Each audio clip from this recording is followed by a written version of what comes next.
الحمد لله والصلاة والسلام على رسول الله وعلى آله وصحبه ومن والاه أما بعد. أيها الإخوة الكرام، نلتقي وإياكم في هذه الليلة المباركة، وليلتنا هذه هي 18 من شهر رجب لعام 46 و400 وألف للهجرة، الموافقة 17 من شهر يناير لعام 25 و2000. كعادتنا في ليالي السبت نفتح كتاب الإمام أبي زكريا يحيى بن شرف النووي رحمه الله تعالى المعروف برياض الصالحين، ولم نزل في قراءة الباب 25 من هذا الكتاب الذي هو بعنوان الأمر بأداء الأمان، وكنا قد توقفنا في لقائنا الأخير عند قراءتنا لحديثه الثالث، ونواصل الليلة بإذن الله عز وجل مع الحديث الرابع الذي هو الأخير من هذا الباب بإذن الله تبارك وتعالى. فنسأل الله عز وجل أن يوفقنا لكل خير وأن يرزقنا الإخلاص والنجاح والفلاح، إنه ولي ذلك والقادر عليه. Mes très chers frères, nous nous retrouvons dans cette 18e nuit du mois de Rajab de l'an 1446, c'est-à-dire le 17 janvier 2025. Comme chaque vendredi soir, nous nous retrouvons avec le livre de l'imam Abu Zakaria Yahya ibn Sharaf al-Nawawi rahimahullah. Livre intitulé Riyad al-Salihin, le jardin des vertueux. Toujours dans la lecture du 25e chapitre de ce livre qui est intitulé l'obligation de restituer le dépôt.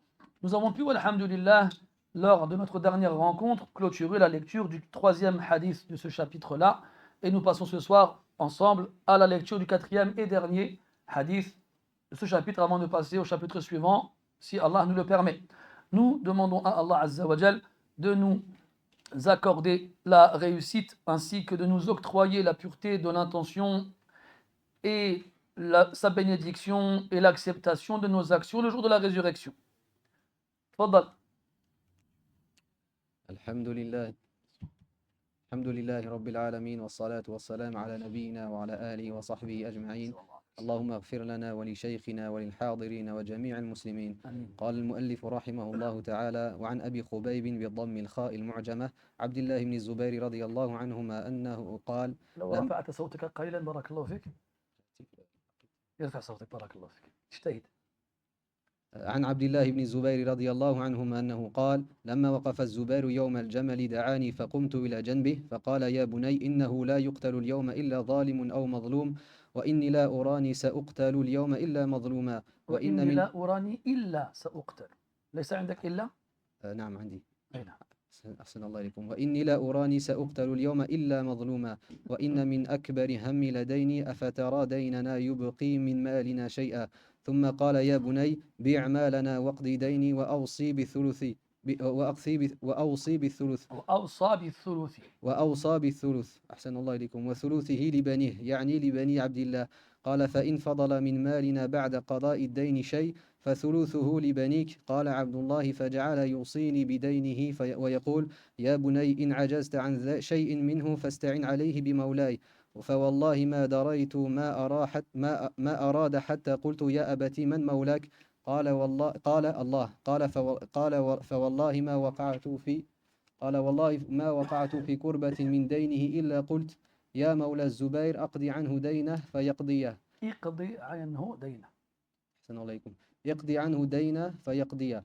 قال: فقتل الزبير ولم يدع دينارا ولا درهما إلا أرضين منها الغابة، 11 دارا بالمدينة، ودارين بالبصرة، ودارا بالكوفة، ودارا بمصر.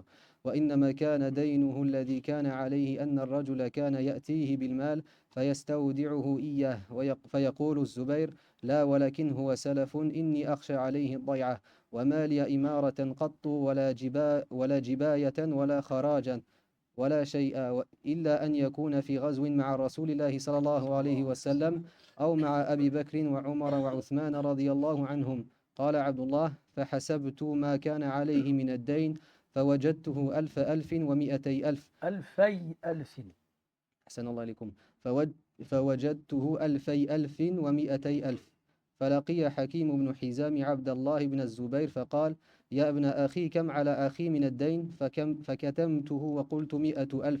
فقال حكيم والله ما أرى أموالكم تسع هذه.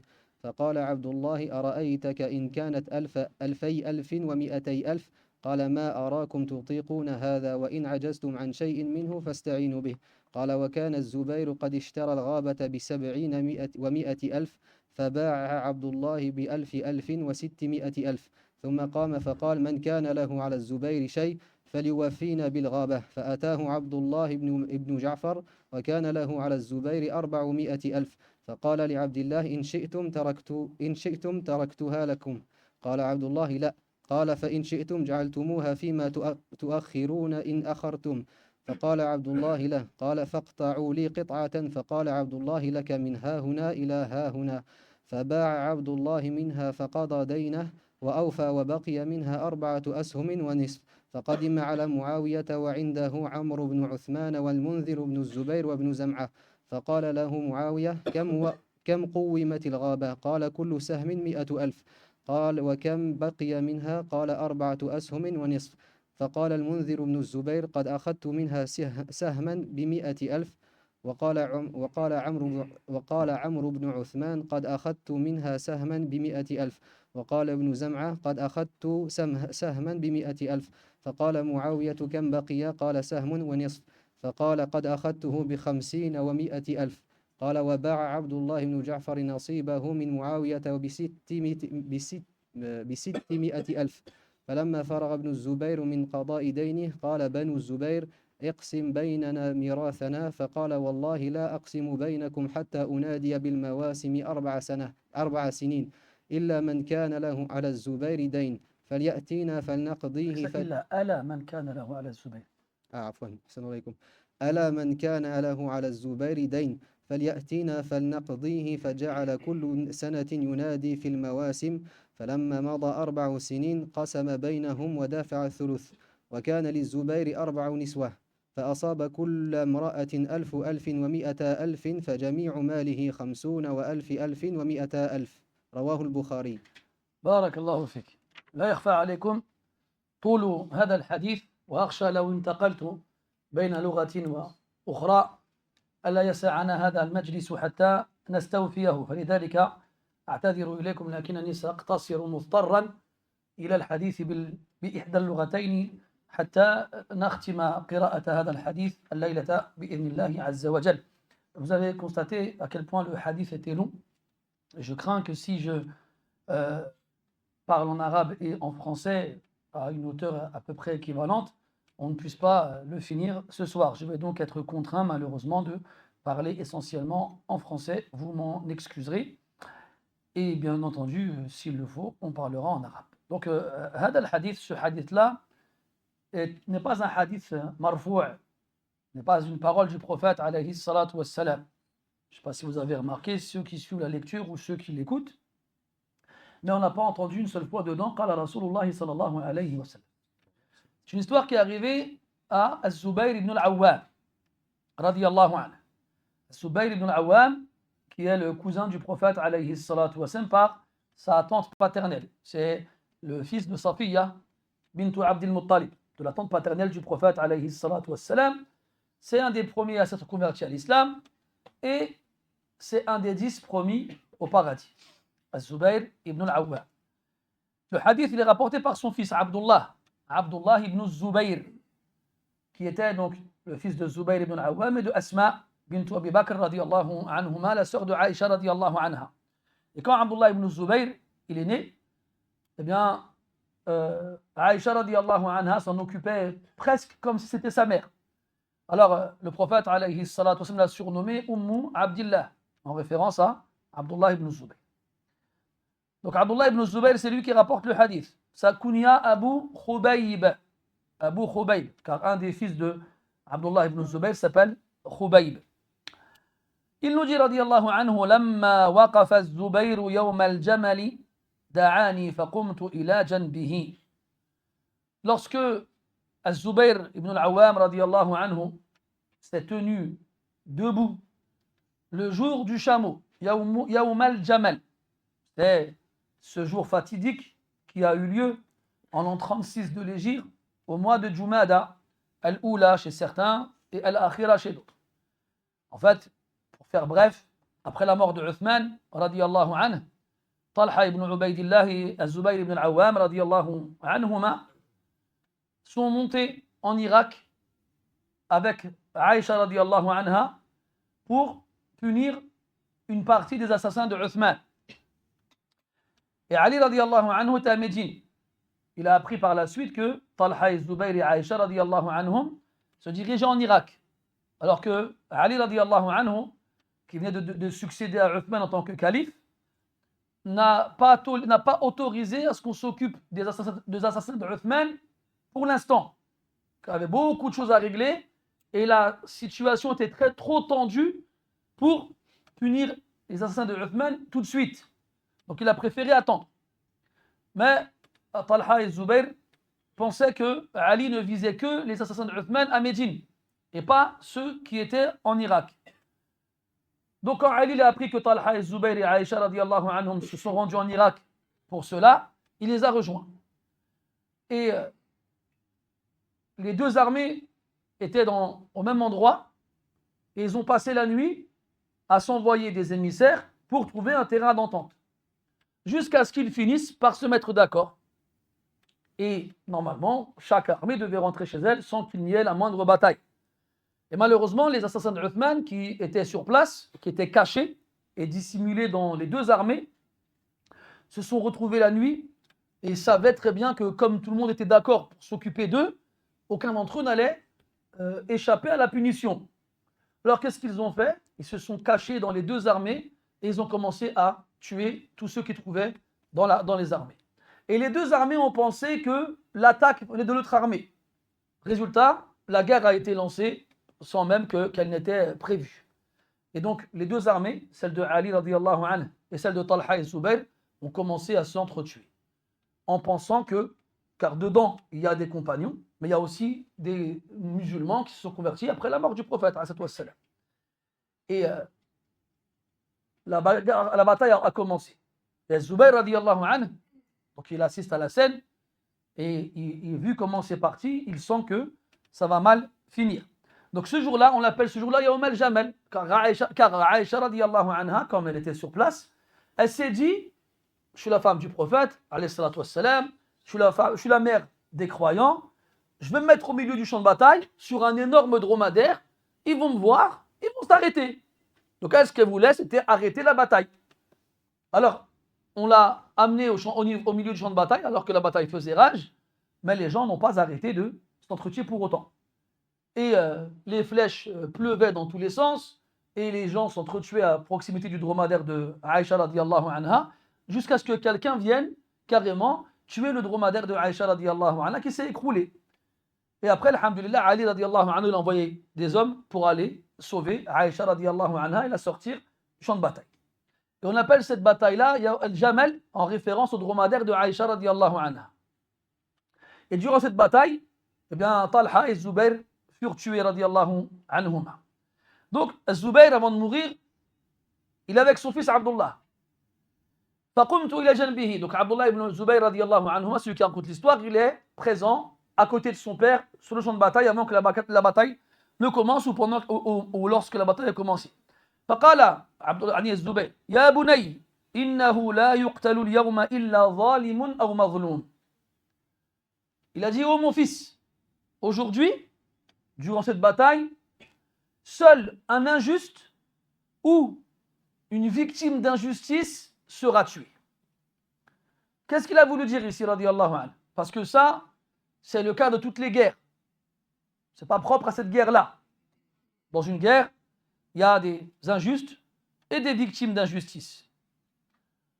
Mais Zubayr radiyallahu anhu, il sait ici qu'il y a des compagnons qui sont venus avec un ijtihad, avec un effort de réflexion, derrière lequel il y avait une bonne intention. Et comme on le sait, إذا اجتهد الحاكم فأصاب فله أجران وإن أخطأ فله أجر وخطأه مغفور له.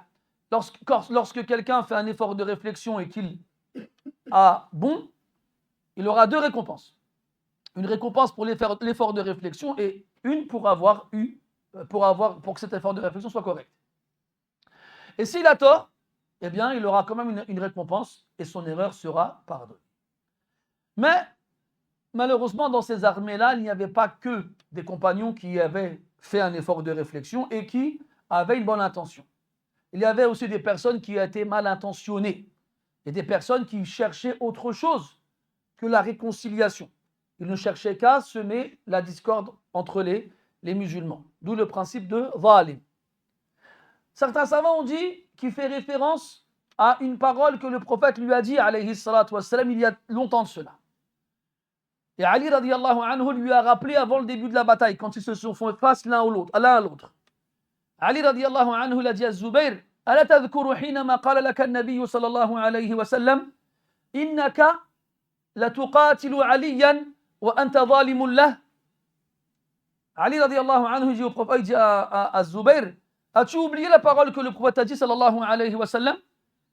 Zubayr dit laquelle? Il lui dit, tu combattras Ali en étant injuste envers lui. Et là, Zubayr radiallahu anhu entend ça, il se rappelle de la parole. Qu'est-ce qu'il fait? Il range son épée et il part. Sur le coup. Ce qui prouve que lui, il n'est pas venu pour combattre Ali. À la base, c'était même pas ça le but de leur déplacement en Irak. C'était pour s'occuper des tueurs de Uthman radiallahu anhu. Donc, il n'a pas voulu être ce zalim, cet injuste-là. Il a préféré s'abstenir de combattre. Et un autre hadith rapporté par Ali radiallahu anhu, quand Ibn Jurmuz, il a tué Zubayr, parce que Zubayr, quand il a quitté le champ de bataille, c'était la nuit, il est parti dans une vallée à proximité pour s'endormir, pour y passer la nuit. Et là, il y a Ibn Jurmuz, qui était dans l'armée de Ali, radiallahu anhu, il l'a vu, et il a été le tuer alors qu'il dormait. Et il était content de ce qu'il avait fait. Lui, il pensait avoir fait une bonne chose. Et il est parti s'en vanter auprès d'Ali, radiallahu anhu. Il lui a dit, laqad qataltu Zubayr. J'ai tué Zubayr. Et là, Ali radiallahu anhu, il le regarde et lui dit, سمعت رسول الله صلى الله عليه وسلم يقول بشر قاتل بن صفية بالنار. Annonce à l'assassin du fils de Safiya. C'est qui le fils de Safiya? Zubayr. Annonce à l'assassin du fils de Safiya l'enfer. Puis il est venu, il est content, alors que, billah, tout ce qu'il a gagné, c'est l'enfer en tuant Az-Zubayr radiyallahu anhu. Al-Maqsoud, dans cette triste histoire qui fait partie des jours les plus tristes de la communauté après la mort du prophète, cette bataille qui a eu lieu entre certains compagnons sans qu'ils n'aient voulu combattre. D'ailleurs, ce ne sont pas eux qui se sont entretués. Et c'est les gens qui les accompagnaient qui n'étaient pas venus pour les mêmes raisons. Donc, Az-Zubayr radiyallahu anhu, soit il fait référence à la guerre en général, dans laquelle ceux qui meurent, soit ils sont injustes, soit ils sont victimes d'injustice, ou bien il fait référence à lui, par rapport à ce que Ali lui a rappelé de la parole du prophète, alayhi salatu wassalam, comme quoi tu combattras, tu t'opposeras à Ali en étant injuste envers lui, alors il s'est retiré, ou bien il fait référence à lui-même en tant que mazloum qui allait forcément se faire tuer. D'ailleurs, il le savait. Il a dit wa inni la urani illa sa'uqtalu al-yawma mazluma. Il a dit urani bi dhamm al-hamza bi ma'na adhunnu.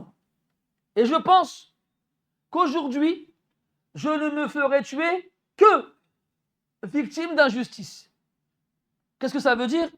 C'est-à-dire qu'il a qarrara an la yuqatila Aliyan radiyallahu anhu hatta yakuna zaliman lah. Donc il a décidé de ne pas combattre Ali radiyallahu anhu pour ne pas être en position d'injuste. Donc il s'est dit aujourd'hui je vais mourir.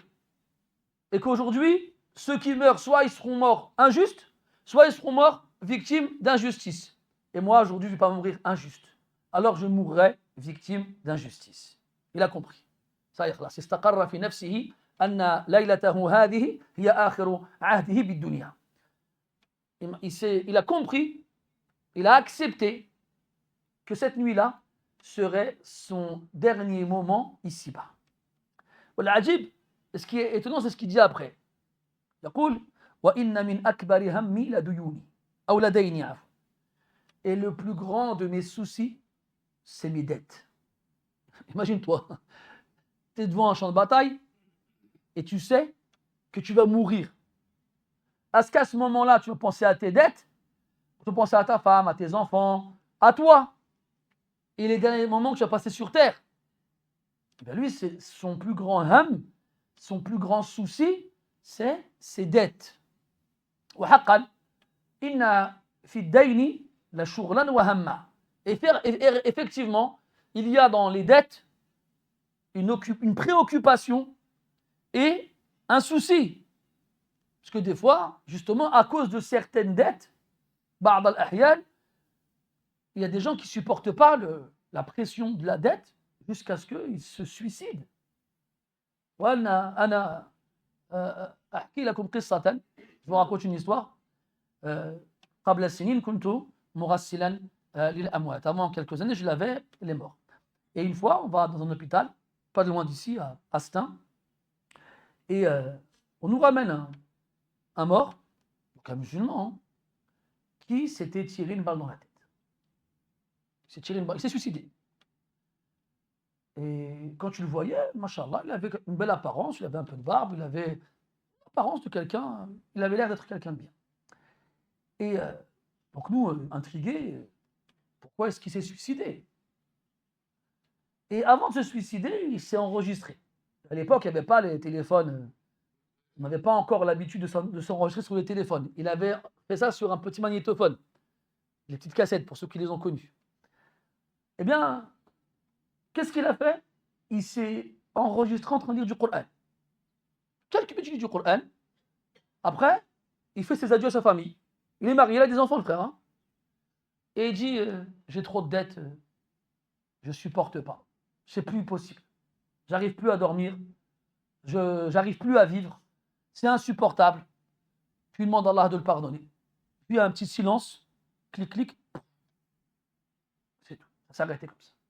Et donc il était devant nous comme ça. Il avait un trou dans la tempe. Et il est mort. Donc ça vous montre bien jusqu'où la dette elle peut emmener les gens. Et fi'lan, il y a un hadith qui est rapporté par le Bukhari. D'après Aïcha radiallahu anha, كان النبي صلى الله عليه وسلم يقول يدعو في الصلاة ويقول اللهم إني أعوذ بك من المأثم والمغرم. Aïcha radiallahu anha nous dit que le prophète sallallahu alayhi wa sallam implorait Allah azza wa jal dans la prière en disant: Oh Allah, je me réfugie auprès de toi contre le péché et contre les dettes. فقال قائل يا رسول الله ما أكثر ما تستعيذ من المغرم.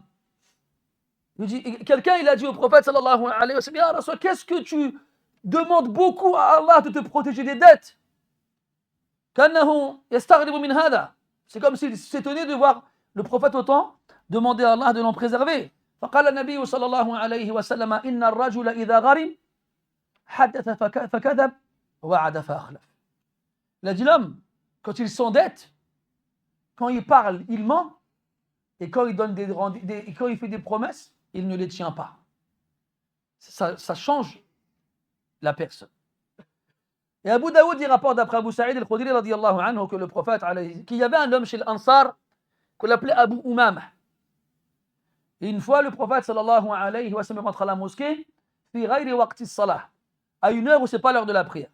فوجد أبا أمامة جالسا وحده. Il a trouvé Abu Umama radiyallahu anhu assis tout seul dans la mosquée. فقال له عليه الصلاة والسلام: يا أبا أمامة ما لي أراك جالسا في المسجد في غير وقت الصلاة. Oh Abu Umama, pourquoi te vois-je à la mosquée, assis à la mosquée à une heure qui n'est pas l'heure de la prière? فقال يا رسول الله هموم لازمتني وديون. Il a dit: Ya Rasulallah, des soucis qui ne me quittent pas et des dettes. Des soucis qui ne me quittent pas et des dettes. Pourquoi ces soucis ne le quittent pas? Parce qu'il s'est endetté et il n'arrive pas à rembourser. فقال النبي صلى الله عليه وسلم: أفلا أعلمك كلاما إذا أنت قلته أذهب الله عز وجل همك وقضى عنك دينك. Est-ce que tu veux que je t'enseigne, une parole, lorsque tu la prononceras, Allah dissipera tes soucis et t'aidera à rembourser tes dettes. فقال بلى يا رسول الله. dit bien sûr يا رسول الله. قال قل إذا أصبحت وإذا أمسيت اللهم إني أعوذ بك من الهم والحزن وأعوذ بك من العجز والكسل وأعوذ بك من الجبن والبخل وأعوذ بك من غلبة الدين وقهر الرجال. Il dit chaque matin et chaque soir, oh Allah, je me réfugie auprès de toi contre les soucis et la tristesse et contre l'incapacité et la paresse et contre la peur et la lâcheté, la lâcheté et l'avarice, et contre des dettes qui auront le dessus sur moi et des hommes qui n'auront pas de pitié pour moi. قال أبو أمامة رضي الله عنه بعد ذلك ففعلت ذلك فأذهب الله عني همي وقضى عني ديني. Abu Umama radiallahu anhu, il a pris la parole du prophète sallallahu alayhi wa sallam, il a dit, comme le prophète le dit de le dire, au moment où il a dit de le dire, il a dit, je lui ai dit, et Allah m'a dissipé mes soucis et m'a aidé à rembourser mes dettes. Al-mas'ala ya ikhwani, mas'alatu yaqin. C'est une question de yaqin, une question de certitude. Si tu fais les choses comme on t'a dit de le faire, avec l'attention qu'il faut, ça marche. Si par contre tu le fais wa anta lahin, sahin, ghafil, si par contre tu le fais, tu le répètes avec de l'insouciance, sans être présent mentalement, yarhamukallah, t'es puissant celui-là, sans être présent mentalement et comment dirais-je, distrait, ne t'étonne pas si ça ne fonctionne pas. Taïb, idhan, le plus grand souci de Az-Zubayr à ce moment-là, c'est ses dettes. Et là, il s'adresse à son fils Abdullah, il lui dit أَفَتَرَى دَيْنَنَا يُبْقِي مِنْ مَالِنَا شَيْئًا. Est-ce que tu penses que notre dette nous laissera quelque chose de nos biens? C'est-à-dire que là, c'est une dette importante. S'il se demande si la dette va laisser quelque chose, c'est que la dette elle doit être immense. D'où la raison pour laquelle Az-Zubayr radiallahu anhu se préoccupe de cette dette-là. ثم قال يا بني بيع مالنا واقض ديني. Il s'adresse à Abdullah radiallahu anhu. Il lui dit, oh mon fils, vends nos biens et rembourse nos dettes. وفي القرآن من بعد وصية يوصي بها أو دين. Dans l'héritage, et d'ailleurs on va le voir à la fin de cette histoire, que les héritiers n'ont pas le droit d'avoir leur part d'héritage avant que les dettes du défunt ne soient remboursées. Et on les rembourse avec ce qu'il a laissé. S'il reste quelque chose, alors on le partage aux héritiers. S'il ne reste rien, alors tant pis. Mais le maqsoud, c'est que les dettes doivent être remboursées en premier. Et Az-Zubayr radiallahu anhu, il a beau laisser beaucoup de dettes, il a laissé beaucoup de biens immobiliers et beaucoup de biens de façon générale. Donc il dit à son fils, vends mes biens et rembourse mes dettes. Ici, الأصل هذه بمثابة الوصية. هذه الكلمة بمثابة الوصية. يعني cette parole-là que Az-Zubayr radiallahu anhu il dit à son fils a le même statut qu'un testament. Et toute personne qui est endettée se doit d'avertir ses héritiers de ses dettes et de l'identité des créanciers et du fait de rembourser ses dettes en priorité avant de partager les parts de l'héritage. Et si l'héritage est insuffisant pour rembourser, alors on vendra ses biens. On vend ses biens. On récupère l'argent et on rembourse les créanciers. Ça doit avoir la priorité. Maintenant, quand leurs parents y meurent ou quand leurs proches y meurent, شغلهم الشاغل أن ينال كل واحد منهم نصيبه من الإرث. La seule préoccupation qu'ils ont, c'est que chacun d'entre eux obtienne sa part. أما الباقي فلا يهمهم ذلك. Quant au reste, ça n'a pas d'importance à leurs yeux. Et on sait que celui qui meurt, man mata wa alayhi dayn, celui qui meurt en ayant laissé des dettes, baqiyat ruhuhu mu'allaqatan حتى يقضى عنه. أو كما قال عليه الصلاة والسلام, celui qui meurt en laissant des dettes, son âme reste suspendue tant qu'on n'a pas remboursé ses dettes. Ce n'est pas des choses à prendre à la légère. Et si on ne les rembourse pas fi dunya, elles seront remboursées fi l'akhirah. حيث لا درهم ولا دينار. Quelque part où il n'y a ni pièce d'or ni pièce d'argent, ce sera que des hasanat et des sayyi'at. Donc si on a un tant soit peu de rahma pour nos parents morts et qui ont laissé des dettes, qu'on s'empresse de les rembourser avant qu'un jour n'arrive la yanfa'u fihi malun wa la banun. Un jour dans lequel ni fortune ni descendance ne sera d'aucune utilité. Voilà, ce qui est étonnant chez ces hommes-là, c'est que même dans cette situation-là, يبقى توكلهم على ربهم كاملا.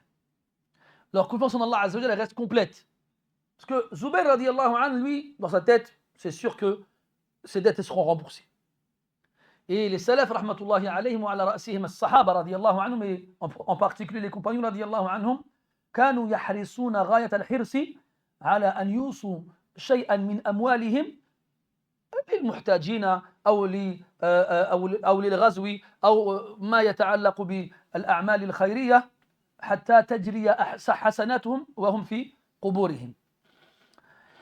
يعني ils avaient une envie très grande et une volonté plutôt très forte de laisser une part de leurs biens en testament fi sabilillah. Et comme on le sait, le prophète il a interdit alayhi salatu wasallam qu'on donne plus du tiers.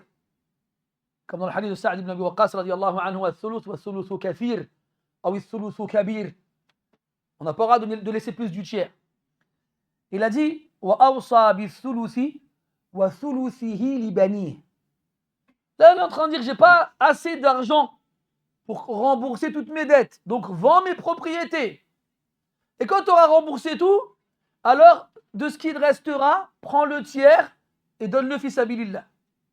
Et dans le tiers, un tiers du tiers, donc thuluthu as-thuluth, pour tes enfants à toi, pour les enfants de Abdullah ibn Zubayr. Quand on a dit Abdullah ibn Zubayr, il s'appelle Abu Kayf, Abu Khubayb.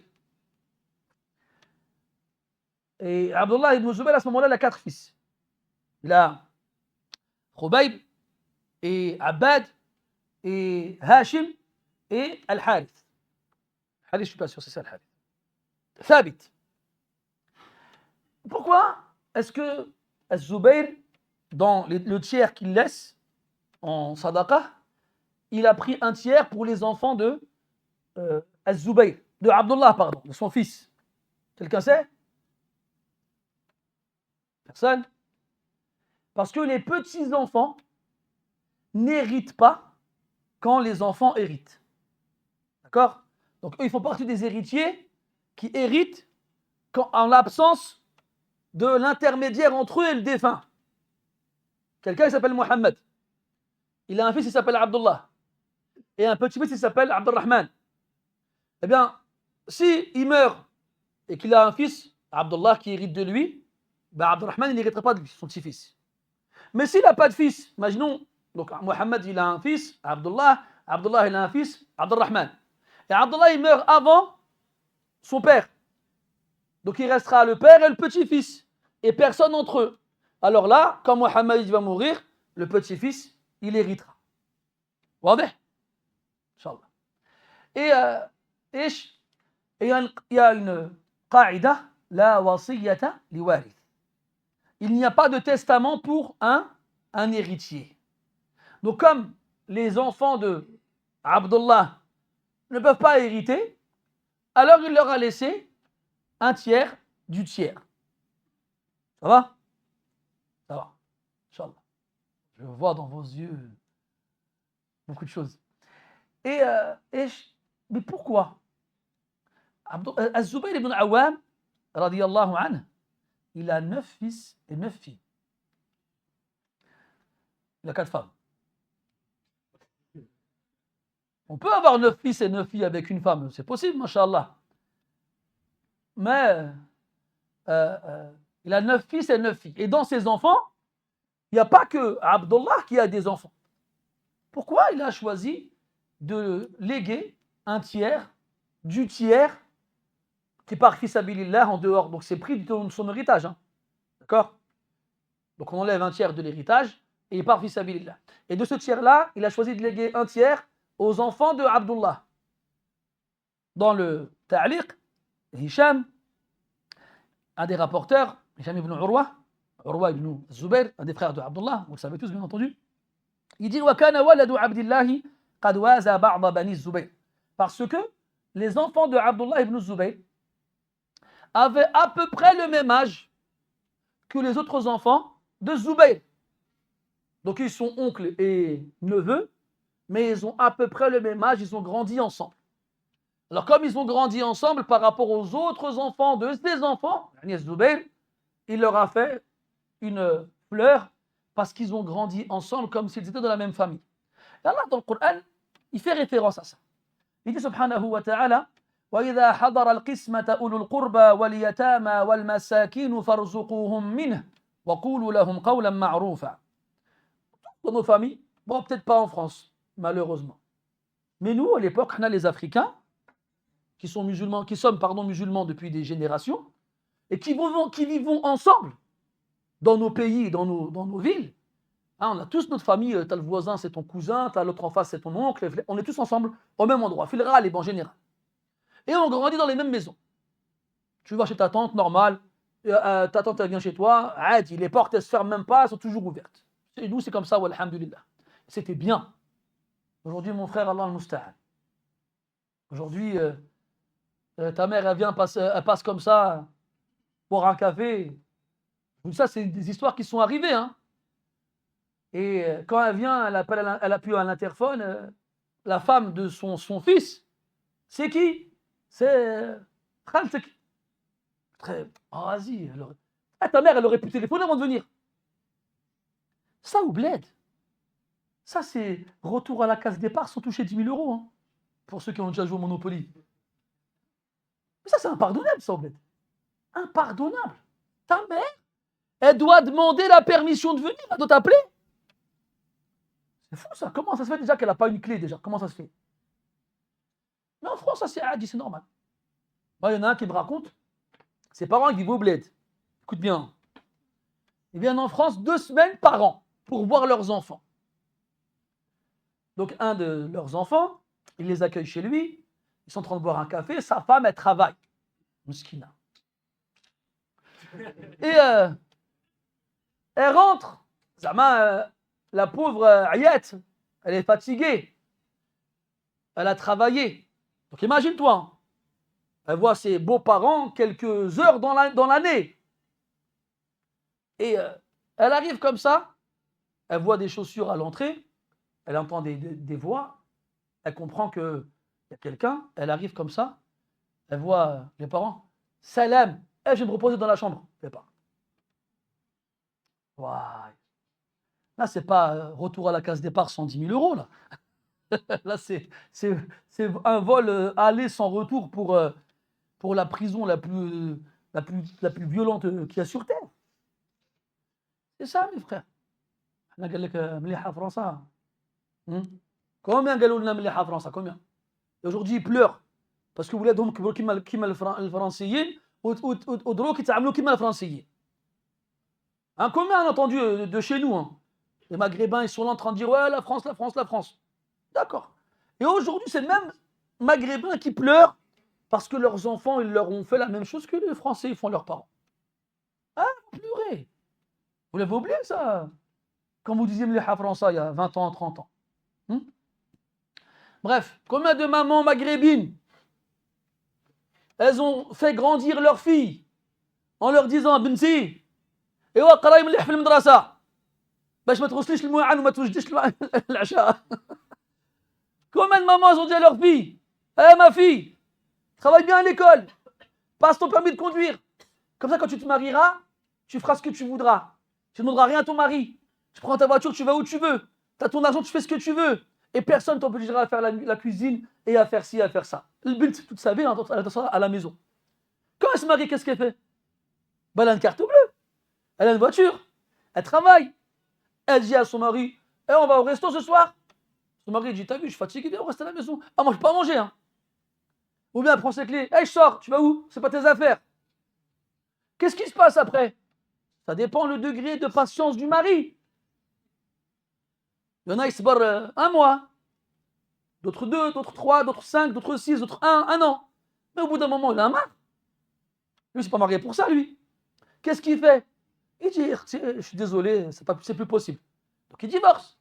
Et la maman, là, qui a la formatrice ou la déformatrice, appelle-la comme tu veux, qui a passé son temps à dire à sa fille quand elle était petite, attention, elle a de l'argent, sois indépendante et tout ça.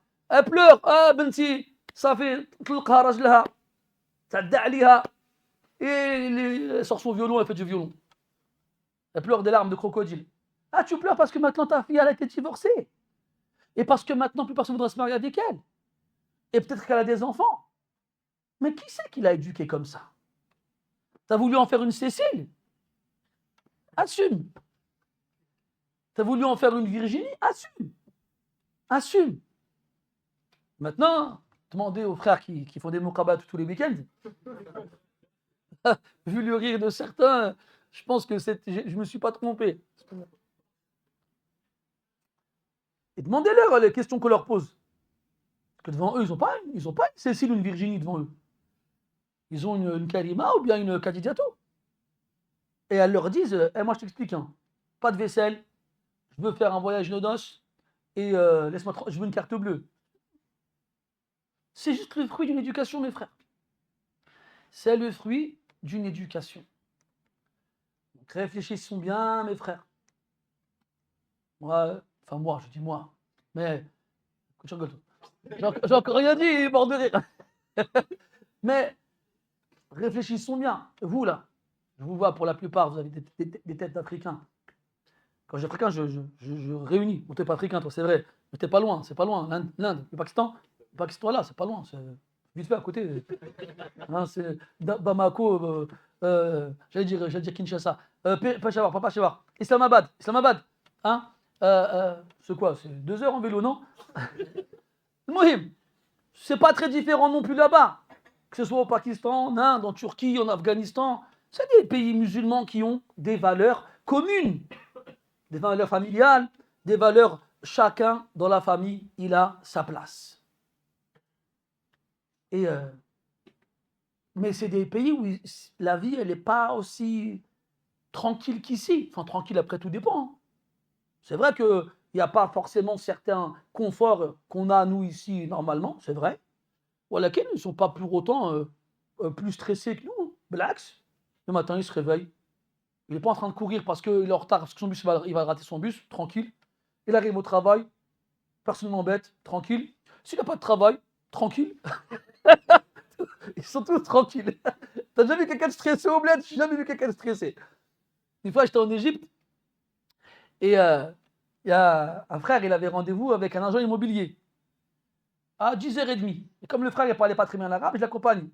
Là-bas, 10h30, il n'y a personne. 10h30, 11h, 11h30, midi, il arrive. ازيك كيف الحال اعمل ايه الى اخره شوف يا اخي الله يرضى عليك الوقت il me fait il m'a dit c'est bon je suis venu je me t'as dit 10h30 faut 10h30 midi c'est pareil et lui il était tranquille il n'était pas stressé je suis en retard tu vois il n'y a pas de stress ça c'est bon côté ça c'est mauvais côté المهم les gens là-bas ils n'ont pas de stress ils ont d'autres stress. Je me suis éloigné du sujet, vous m'en excuserez. Je ne sais même pas comment je me suis retrouvé là. Les enfants de Abdullah ibn Zubayr qui avaient le droit à un tiers du tiers, parce qu'ils avaient le même âge que les autres enfants de Zubayr, parce qu'ils ont grandi ensemble. Il a akhirihi. Ça, c'est pour la petite anecdote, je finirai là-dessus. C'est pour... j'ai un petit frère qui vivait avec ma mère. Il est parti il n'y a pas longtemps. Et j'ai un fils de 5 ans. Je lui demande comment ma mère elle s'appelle. Donc il répond. Comment il l'appelle lui? Il l'appelle Mouema. Et je lui fais et c'est qui mon père? Bon, lui, mon père, il l'a pas connu. Il est mort avant. Je lui dis c'est qui mon père? Il me dit c'est Ami Zakaria. Donc lui croit que mon père, c'est mon frère, parce qu'ils vivent ensemble. T'as pas compris? Bon, j'aurais dû la garder celle-là. Non, mais ce que je veux dire, c'est que les enfants, ils font pas la différence. C'est-à-dire, pour eux, tous ceux qui sont dans la maison, c'est des membres de la famille. C'est là où je voulais en arriver. Mais au bled, quand ils vivent tous ensemble, même s'ils ne sont pas dans la même maison, ils se voient tous les jours. Il n'y a pas un jour qui passe sans qu'il ait vu la grand-mère, sans qu'il ait vu les oncles, sans qu'il ait vu les cousins. Ils se connaissent tous. Là, va demander, toi, un petit de 4-5 ans, ton grand-père, il s'appelle comment? Il va dire Jiddi. Ouais, mais son prénom, c'est quoi? Jiddi. C'est pas un prénom, Jiddi. Bah si, c'est comme ça que je l'appelle. Ah bah, attends, ça. Tu vois? Donc, tu sais, pour te faire, c'était là où je voulais en revenir. Bon, c'est peut-être moi qui, excuse-moi, c'est Amine, je suis désolé. Donc, on a dit que Zubair, il dit à Abdullah, quand tu auras vendu mes biens et remboursé mes dettes, tu prendras un tiers de ce qui reste et tu le donneras fils sabilillah et tu garderas un tiers pour tes fils à toi, parce que pour la raison que je vous ai citée. قال عبد الله فجعل يوصيني بدينه ويقول يا بني إن عجزت عن شيء منه فاستعن عليه بمولاي قال فوالله ما دريت ما أراد حتى قلت يا أبتي من مولاك قال الله فوالله ما وقعت في كربة من دينه إلا قلت يا مولى الزبير اقضي عنه دينه فيقضيه. عجيب هذا. Donc الزبير رضي الله عنه il dit à Abdullah, il lui explique comment s'occuper de ses dettes. Et il lui dit, si jamais tu fais face à un obstacle insurmontable, tu n'arrives pas à rembourser une dette quelconque, alors recherche l'aide de Maoulaï. Le Maoula en arabe, c'est un terme qui indique deux sens opposés.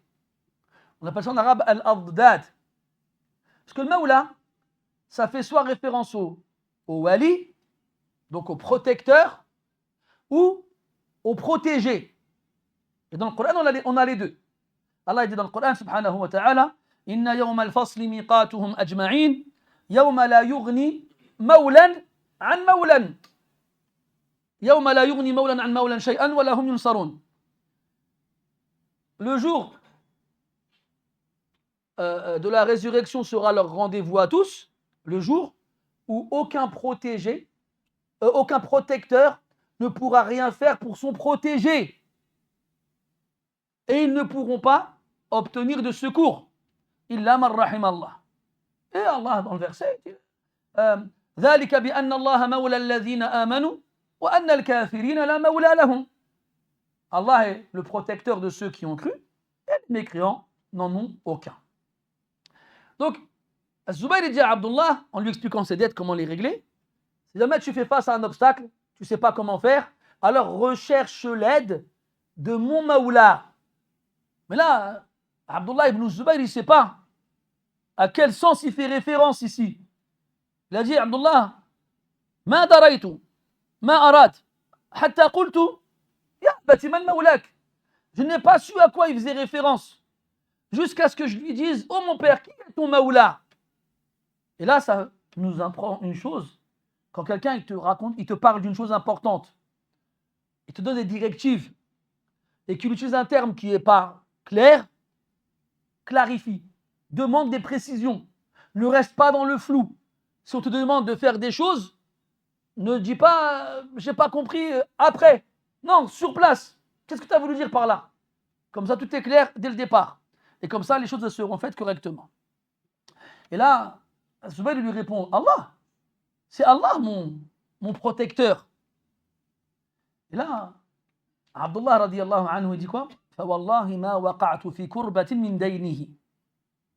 À chaque fois qu'il était face à un obstacle dans le remboursement des dettes de son père, إِلَّا قُلْتُ يَا مَوْلَى الزُّبَيْرِ.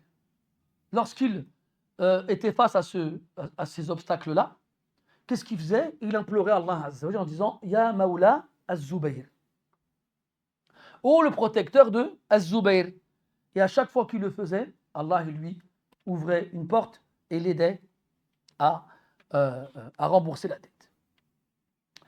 قال عبد الله فقتل الزبير ولم يدع دينارا ولا درهما إلا أراضين. الزبير رضي الله عنه, il est mort, comme on l'a dit tout à l'heure, يوم الجمل. Et il n'a pas laissé une pièce d'or ou d'argent. Tout ce qu'il a laissé, c'est des terres.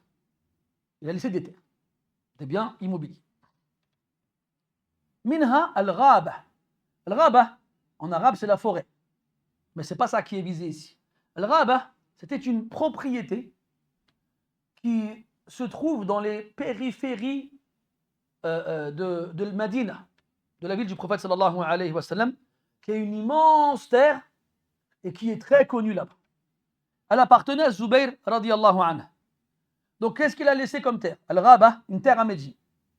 Wa ihda ashrata daran bil Madina, une terre et 11 maisons à Médine. Écoute bien.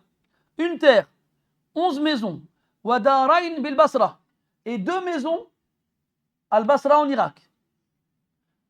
Une région en Irak. Wa daran bil Koufa, et une maison dans le Koufa en Irak aussi. Wa daran bi Misr, et une maison en Égypte. On récapitule. 11 maisons à Médine, auxquelles on rajoute 2 al-Basra, ça fait 13, auxquelles on rajoute une al-Koufa, ça fait 14, et auxquelles on rajoute une en Égypte, ça fait 15. Plus le terrain qui lui appartenait à Médine. 15 maisons et un terrain. Un terrain immense. On va en parler après. De là, les ulama ont dit La aïba ala man ishtara aradin wa douran. La aïb. On ne fera pas de reproche à quelqu'un qui va acheter beaucoup de terrains et beaucoup de maisons. Le musulman a le droit d'être propriétaire. Et il a le droit de posséder des biens matériels. Et quand on nous demande de délaisser dunya, dunya, ça ne veut pas dire être ala nas, être dépendant des gens. Bil'aks, celui qui possède des choses et qui ne s'y attache pas, ne s'y accroche pas, c'est lui le zahid. C'est lui l'ascète. Contrairement à celui qui a rien, il dit moi je suis zahid. Non, toi t'as rien. Toi t'es pauvre, t'es pas zahid. Donc il faut faire la part des choses. Celui qui a dunya, mais qui n'y est pas accroché, c'est lui al-zahidu haqqan. C'est lui le vrai ascète. Mais celui qui a rien, dit moi je suis zahid, là, c'est comme quelqu'un il n'y a pas d'argent pour manger. Il dit ana sa'im. هذا ليس كمن عنده طعام يأكله متى يشاء. Il n'est pas comme quelqu'un qui a de la nourriture et qu'il peut manger quand il veut. Il jeûne tous les jours. Ils ne sont pas les mêmes. Quelqu'un qui dort et qui se réveille la nuit pour prier, et quelqu'un qui est insomniaque, qui n'arrive pas à dormir, alors il prie. Ce n'est pas les mêmes. Les deux, ils sont récompensés. Il y a une grande différence entre leurs récompenses. Et dans le sens opposé, juhdu al-muqil, quelqu'un de pauvre qui fait une aumône. Il n'est pas comme quelqu'un de riche qui fait une aumône. Parce que celui qui a et qui donne, c'est moins difficile pour lui que celui qui n'a pas et qui donne. Il faut bien réfléchir à cette façon de faire. C'est pour ça qu'on peut être 2 personnes à faire la même action et la récompense sera totalement différente. Au niveau de l'intention, et au niveau de la circonstance de la personne, de l'état de la personne. C'est quoi pour lui de faire cette action-là? وفي حديث عائشة رضي الله عنها المخرج في صحيح مسلم قال النبي صلى الله عليه وسلم إن أجرك بقدر نصبك. Ta récompense sera proportionnelle à ta fatigue. Vous connaissez l'histoire de ce hadith? Tu connais, Yassine? Quand le prophète a fait le hajj sallallahu alayhi wa sallam, il a pris avec lui toutes ses épouses. Une fois arrivé à Mecca, le prophète va voir Aïcha radiyallahu anha. Elle est en train de pleurer. Il dit, Ma yubkik, pourquoi tu pleures? Elle lui fait comprendre qu'elle est indisposée. Et là, elle pense qu'à cause de ses menstrues, elle ne pourra pas faire le hajj. Le prophète lui dit non. Il lui fait, fais tout ce qu'il lui a dit, fais tout ce que le pèlerin a fait, sauf que tu ne vas pas tourner autour de la Kaaba. Après le hajj, alors qu'ils étaient sur le point de partir, et le hajj c'est fatigant. Dans un hadith, les femmes elles se sont plaintes auprès du prophète de ne pas avoir de jihad. Et Allah et le Rasul leur a répondu la kunna jihadun la qitala fihi wala dam ou kama qal. Vous avez un jihad dans lequel il n'y a ni combat ni sang. Al-Hajj, le pèlerinage. Et donc, ce pèlerinage c'est intense, c'est fatigant. Et alors que le prophète était sur le point de partir, à cette fois-ci, Aïcha s'est plaint. Elle a dit, Ya Rasulallah, An-Nas, ils vont revenir chez eux, bi hajjat wa umrah, et moi j'ai qu'un hajj. Elle n'avait pas fait la umrah, elle, parce qu'elle avait ses menstrues. Et là, le Rasul, il a dit à Abdurrahman, son frère, le frère de Aïcha, prends Aïcha jusqu'à Tan'im, et de là-bas, mets-toi en ihram, et tu fais une umrah. Fa'tamir. Comme ça, tu rentreras toi aussi comme les autres avec une umrah et un hajj. Et là, Aïcha, elle n'a pas dit, mais c'est fatigant. C'est pas comme aujourd'hui, tu prends un taxi, il vient, tu le prends et tu te ramènes là-bas, c'est rapide. Là, c'est pas le cas. C'est fatigant après le hajj.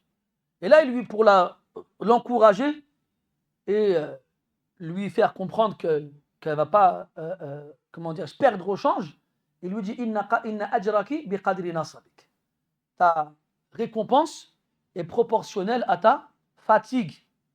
Plus tu te fatigues dans l'action, plus ta récompense sera grande. Donc on a dit quoi?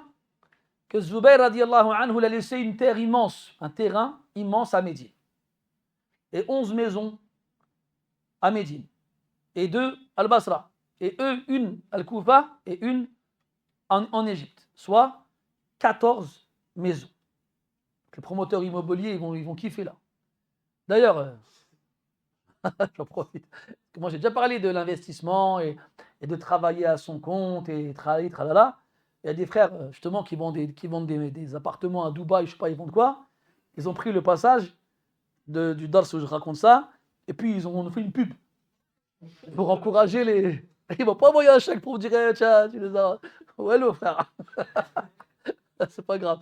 Et ils se sont servis de ça, ils ont mis ça dans leur compte Instagram ou je sais pas quoi, pour motiver les gens à investir. Faut pas se servir de moi, barakallah fikum. Faites ce que vous voulez, laissez-moi tranquille. Hein?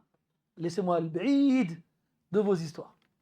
Voilà qu'il faut savoir que l'investissement terrain est un des meilleurs investissements.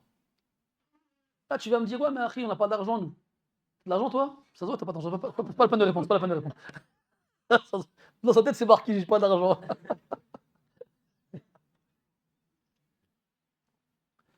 Tu vas me dire, j'ai pas d'argent, Akhi, comment je fais, moi? Emprunte. Mais tu nous as dit, Akhi, c'est chaud, on meurt avec des dettes. C'est vrai. Mais les actes ne valent que par les intentions. Dans un hadith, le prophète sallallahu alayhi wa sallam, celui qui prend les biens des gens, qui emprunte les biens des gens, avec l'intention de les rendre, Allah il l'aidera à les rendre. Et celui qui emprunte les biens des gens avec l'intention de les garder, Allah il le perdra lui et les biens qu'il a pris. Idhan, fais confiance à Allah Azza wa Jal, et aie une bonne niya, et surtout, Akhil Aziz, mais comme niya aussi, que tu donneras une partie de tes bénéfices fi sabilillah. Et bi'idnillah, Allah il va te mettre la baraka dans tes projets. Et tu vas voir, subhanallah, qu'il y a des gens qui font de l'argent. Et vous savez, At-Tujjar, il y a un hadith, le Rasul dit ça, At-Tujjar, humul fujjar. Il dit, les commerçants, ce sont eux les pires. Sauf ceux qui craignent Allah Ta'ala. Sauf ceux qui craignent Allah Ta'ala, si je ne me trompe pas, dans la fin du verset, il dit, le hadith, wa qalilum mahum. En gros, c'est pas beaucoup. Walakin, les commerçants qui craignent Allah Azza wa Jal, ils vont avoir confiance en Allah subhanahu wa ta'ala. Ils vont avoir confiance en Allah Azza wa Jal. Et avec ce tawakkul et cette bonne intention, Allah leur mettra la baraka. Et après, tu seras, Inch'Allah, utile pour ta communauté. Parce que le problème, c'est qu'aujourd'hui, on a plein de gens qui nous font des vidéos sur Internet, qui proposent des formations pour t'apprendre à, je sais pas moi, à devenir milliardaire. C'est marrant parce qu'il t'apprend à devenir milliardaire, mais pas milliardaire lui-même. Il y a un problème quelque part là. Si ça fonctionnait, je pense qu'il n'aurait pas besoin de vendre des formations. En plus, il fait des promotions en plus. Si tu t'inscris avant minuit, moins 45%. Je l'ai vu celui-là. Al-Muhim, ils sont là, tout le monde parle de ça. Tout le monde, Shurluhu Shaghil, aujourd'hui, c'est d'être riche. Je veux être riche. Je veux avoir un loft à Dubaï, la dernière Bugatti, une Rolex et bronzer toute la journée. C'est ça le ham des shabab aujourd'hui. Nous, à l'époque, on avait une Clio et une mission d'intérim, on était le plus heureux du monde. Aujourd'hui, c'est plus la même chose. Et t'as le droit, Akhil Aziz. Voilà, il faut qu'on encourage les musulmans à être indépendants financièrement. Et le CDI, le 8h, 18h toute ta vie, avec le même salaire. Non, non. Tu ne dois pas accepter ça, Akhil Aziz. Tu ne dois pas accepter, je commence à travailler à 20 ans avec 2000 euros et je prends ma retraite avec 2500 euros. Dis voilà, tu as juste gagné 500 euros en 40 ans. 45, pardon. C'est combien la retraite là? Ouais, ça va bientôt passer à 65. Attends qu'il n'y aura plus d'essence, plus d'électricité, tu verras. Bref, 500 euros. T'as vu des reportages des petites vieilles qui vont faire leurs courses à Aldi? Elles pleurent parce qu'elles n'ont même pas 1000 euros de retraite. J'en ai vu une fois, une fonctionnaire qui a travaillé peut-être 40 ans, je crois. 1000 euros de retraite, elle touche. 1000 euros. Elle paye son loyer à 800 euros, il lui reste 200 euros. Après, elle mange des pâtes. Pendant un mois, elle mange des pâtes, mesquine. Même pas avec de la sauce tomate, hein. Que du sel. On rigole, mais c'est pas bien. Pourquoi tu rigoles, Allah yahdik. Et Al-Maqsoud, tout ça pour dire, mes frères, là, ya ikhwan, là. Toi, tu es jeune aujourd'hui, faut pas que tu tombes dans le piège. Dans le piège, CDI, tranquille, j'ai mes 2000 euros par mois, j'arrive à payer mon loyer, j'ai mon 13e mois, je peux partir en vacances, baraka aliya. Là,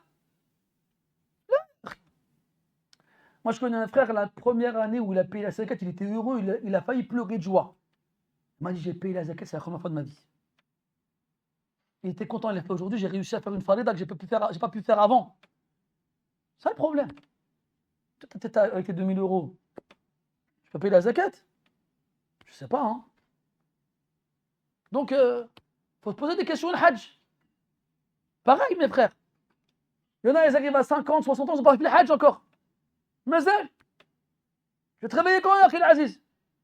Avant de mourir, tu vas dire, oh, j'ai voulu faire le hajj. Là. Mais il faut de l'argent, mes frères. Ah, ceux qui pleurent aujourd'hui, ouais, c'est trop cher, 10 000 euros. C'était où, toi, quand c'était pas 10 000 euros? T'étais où? Where were you? Moi, le hajj, je l'ai fait à 1500 euros, mes frères. 1500 euros, j'étais à 500 mètres du haram. Je crois même moins de 1500 euros, je crois, si je ne dis pas de bêtises. 1395, je crois. En 2002. Là, ils sont là, ils disent, ouais, le hajj, c'est trop cher. Non, mais c'est trop cher. Mais t'étais où, toi, quand c'était pas cher? Tu faisais quoi? Tu mettais de l'argent de côté? Pour faire quoi? Pour acheter une maison en bled? T'as choisi, mon frère. T'as choisi. Te plains pas maintenant. En tout cas, que ce soit cher ou pas, t'as les moyens, c'est obligatoire. T'es pas content, c'est la même chose. C'est obligatoire. Et si jamais tu meurs sans l'avoir fait, t'as fait un grand péché. T'as fait un grand péché. Al-Muhim, tout ça pour dire, mes chers frères, que faut bien réfléchir. Wallah, mes frères, faut bien réfléchir. Et si t'as pas d'argent, ista'in billah. Demande l'aide d'Allah Azza wa Jal. Fais l'istikhara, emprunte et achète. Tu achètes une terre, tu as ton chouïa, tu la revends, tu as gagné de l'argent, tu rachètes une terre, Wakada. Et chouïa, tu veux te faire un bon capital, tu rembourses tes dettes. Il y a ça aussi. C'est pas t'empruntes à tout le monde, après tu rembourses à personne. Là, ça aussi c'est un gros problème chez beaucoup de personnes. Il emprunte, après il part en vacances. Non mon frère, rembourse d'abord. Tu as emprunté 50 000 euros, tu as acheté une terre, tu l'as revendue 100 000 euros, tu as gagné 50 000, rends les 50 000. Maintenant tu as 50 000 maintenant, achète une terre à 50 000. Revends-la 100 000 et tu as 100 000 euros pour toi. C'est dur ou c'est pas dur? C'est pas dur. Il faut beaucoup de confiance en Allah Azza wa Jal et un peu de courage et beaucoup de tawfiq. Et avec tout ça, Inch'Allah, demain tu seras riche. Et tu ne m'oublieras pas, Inch'Allah. Tu n'oublieras pas la mosquée, bien sûr. Hein. Nous, على كل حال. طيب, si Az-Zubayr il a autant de choses, pourquoi il a autant de dettes? Et Abdullah il explique. Il dit وإنما كان دينه الذي كان عليه أن الرجل كان يأتيه بالمال فيستودعه إياه. D'où viennent les dettes de Zubayr radiallahu anhu? En fait, Az-Zubayr, j'ai fait exprès de ne pas vous dire une chose tout à l'heure le concernant. Qu'est-ce qu'il a comme mérite qu'aucun autre compagnon n'a? Az-Zubayr ibn al-Awwam radiallahu anhu. Ben non, si c'est un Mubashin, c'est pas le seul. Qu'est-ce qu'il a comme particularité, lui?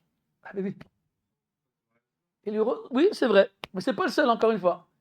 Il y en a d'autres qui ressemblent au prophète sallam. Mohammed, t'es grand, t'es jeune, mais c'est pas le seul. Je dis, écoute bien. Le seul des jeunes, des grands, Allah, il n'y a pas qu'il y en a. Des gens qui ressemblent au prophète, il y en avait d'autres. Ah, tu m'as feinté. Personne? Dis-moi. Il y en a plein qui étaient généreux. Frère, focus. Mohammed.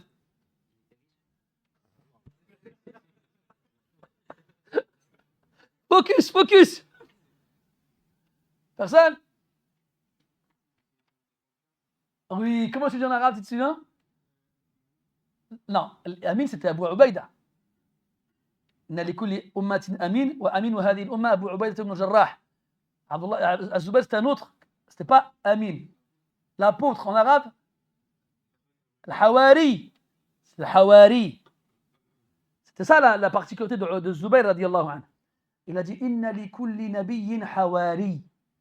Il a dit sallallahu alayhi wa sallam, tous les prophètes ils ont un apôtre. Wa hawariyi afwan Az-Zubayr ibn al-Awwam. C'est mon apôtre à moi, Al-Hawari. On avait vu que Al-Hawari bima'na al-khullas. Al-Khalis, yani c'est celui, al-Nasih, al-Khalis. C'est celui qui va être le plus franc avec le prophète, celui qui va l'aimer d'un amour le plus sincère. Az-Zubayr. Et les Sahaba, ils le savaient. Donc qu'est-ce qu'ils faisaient? Les Sahaba, ils lui confiaient leur argent ou leurs biens quand ils avaient besoin de le laisser quelque part ou à quelqu'un. Mais Az-Zubayr, radiallahu anhu, il avait peur, lui, qu'on lui confie des biens matériels et qu'il les perde. Alors il disait aux gens qui lui confiaient quelque chose, écoute, c'est pas une wadi'a, c'est pas un dépôt, c'est un salaf. Salaf, un prêt. Tu me le prêtes. Et lui, qu'est-ce qu'il faisait avec? Il le travaillait. Il travaillait l'argent qu'on lui laissait, comme ça, il le faisait tourner, et comme ça, il n'y avait pas de perte. C'est pour ça qu'il y avait toutes ces maisons et tous ces terrains qu'il avait en fait. Donc lui, quand les gens lui laissaient des biens, parce qu'avant il n'y avait pas de banque, les gens ils devaient voyager, donc ils gardaient leurs biens chez eux, et il n'y a pas de sécurité, alors ils cherchaient quelqu'un de confiance, quelqu'un à qui d'honnête, et ils leur laissaient leurs biens, et ils récupéraient quand ils en avaient besoin. Et lui, il préférait leur dire, c'est pas un dépôt, c'est un prêt. Il leur disait, ce que tu vas me laisser, je vais m'en servir. Je vais acheter, je vais investir, et je te rendrai après, et si on doit partager des bénéfices, on les partagera. C'était ça le deal. Et les gens l'acceptaient. فيقول الزبير لا ولكن هو سلف إني يخشى عليه الضيعة وما ولي إمارة قط ولا جباية ولا شيئا إلا أن يكون في غزو مع رسول الله صلى الله عليه وسلم أو مع أبي بكر وعمر وعثمان رضي الله عنه. Il nous dit Abdullah, en parlant de son père Az-Zubayr, qu'il n'a jamais eu une fonction particulière. Ni on l'a désigné comme étant un gouverneur dans une province, ni on l'a désigné comme étant un percepteur pour récupérer les zakawats des gens, ni quoi que ce soit d'autre. Sauf si il partait en expédition avec le prophète, ou Abu Bakr, ou Omar, ou Uthman, radiyallahu anhum. En gros, les seules fois où il avait une responsabilité, une fonction, c'est quand il était en compagnie du prophète et des compagnons en expédition militaire. Pourquoi il dit ça? C'est qu'en gros, il n'a jamais eu une fonction qui lui a permis d'avoir un certain niveau économique pour acheter toutes ces choses-là. Tout ce qu'il avait, sa sarwa, sa richesse, eh bien, c'était le fruit des dépôts que les gens lui laissaient, qu'il investissait, et d'où les dettes qu'il avait. طيب. Maintenant qu'on sait tout ça, combien de dettes il a laissé, mon cher Philippe? Il dit فحسبت, ça c'est Abdullah qui dit ça. فحسبت ما كان عليه من الدين. J'ai compté, من الدين, pardon. J'ai compté ce qu'il a laissé comme dette. فوجدته ألفي ألف ومئتي ألف. Si on traduisait littéralement, ça donnerait quoi? J'ai trouvé que ces dettes s'élevaient à 2000 000. Qu'est-ce que ça veut dire 2000 000, Reda? C'est 2000 fois 1000. Ça fait combien? 2 millions. 2 millions et 200 000. Il a laissé 2 200 000. On ne sait pas c'est quoi, mais c'est des dirhams, des pièces d'argent. Des pièces d'or. Madri, je n'ai pas trouvé de précision dans le charh. Soit l'un, soit l'autre. 2 200 000 au minimum de pièces d'argent. C'était le montant de la dette qu'il a laissée. 2 200 000.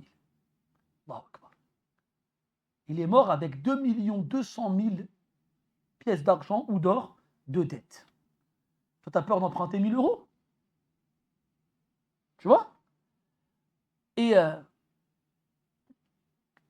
فلقي حكيم بن حزام عبد الله بن الزبير.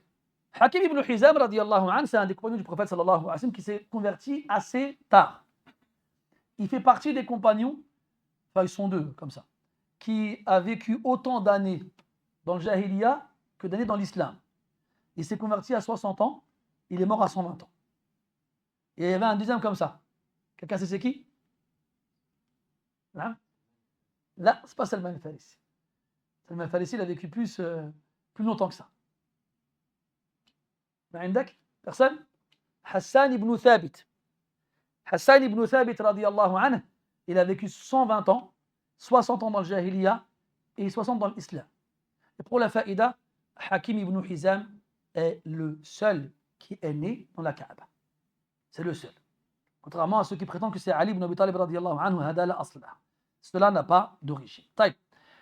Pourquoi il nous parle de Hakim ibn Hizam? C'est quoi son lien ici, dans l'histoire? Hakim ibn Hizam, c'est le cousin de Zubayr ibn al-Awwam par son père.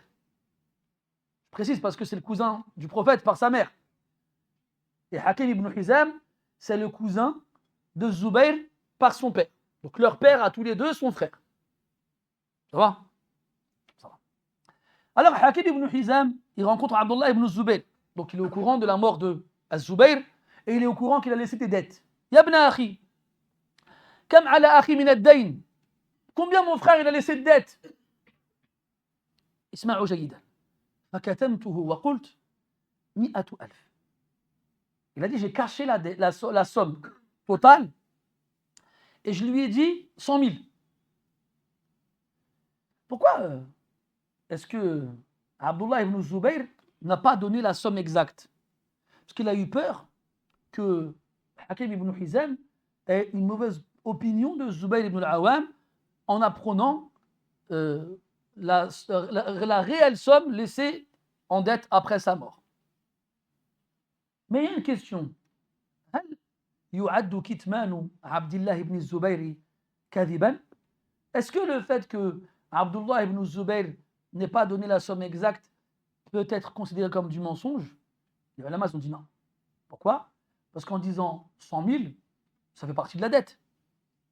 Donc c'est pas faux.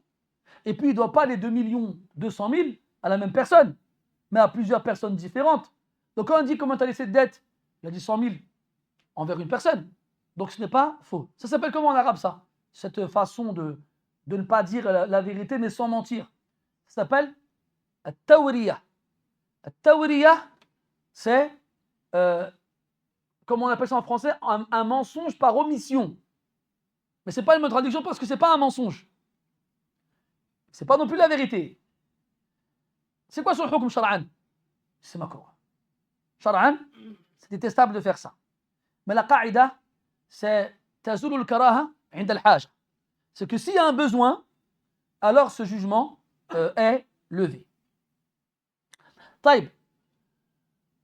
قال 100,000. Il a laissé 100 000 de dette. Et là, Hakim ibn Hizam dit Wallahi ma ara amwalakum tas'u hadhi. Je ne pense pas que les biens que vous possédez après la mort de votre père Az-Zubayr suffisent pour rembourser 100 000. Et là, Abdullah il dit Ara'aytuka ou Ara'aytaka. Ara'aytuka ou Ara'aytaka. نعم أحسن. أرأيتك إن كان ألفي ألف أرأيتك بمعنى أخبرني أي ما رأيك.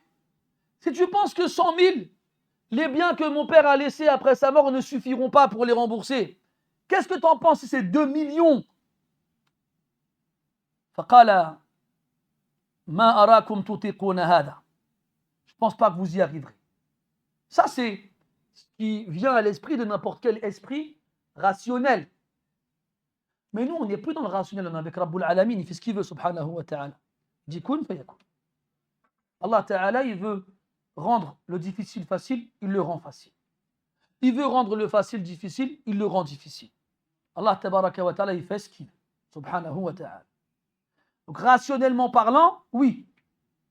S'il pensait que les biens laissés ne suffiraient pas à rembourser 100 000, alors à 2 millions, il n'y arrivera pas. Vous ne pourrez pas le faire. فَإِنْ عَجَزْتُمْ عَنْ شَيْءٍ مِنْهُ فَاسْتَعِينُوا بِي. Si vous n'y arrivez pas, venez me voir, je vais vous aider. Mais qu'est-ce qu'il a dit Zubayr à son fils avant de mourir? Si tu n'y arrives pas, tu demandes à qui? Maoulaï. Je demande à mon maître, à mon protecteur. C'était bon, il a ça. Si je ne mets pas un pouce bleu, il va me dire votre message a été lu et ignoré avec succès. Tu sais, quand tu. Il y a tout truc bleu dans WhatsApp. Bref. Et là, Abdullah ibn Zubayr, radiallahu anhuma, il refuse. Il y a une version du hadith où Hakim ibn Hizam, comme il a vu qu'Abdullah ibn Zubayr ne serait pas venu le voir pour lui demander de l'aide, il est venu lui a proposé 100 000.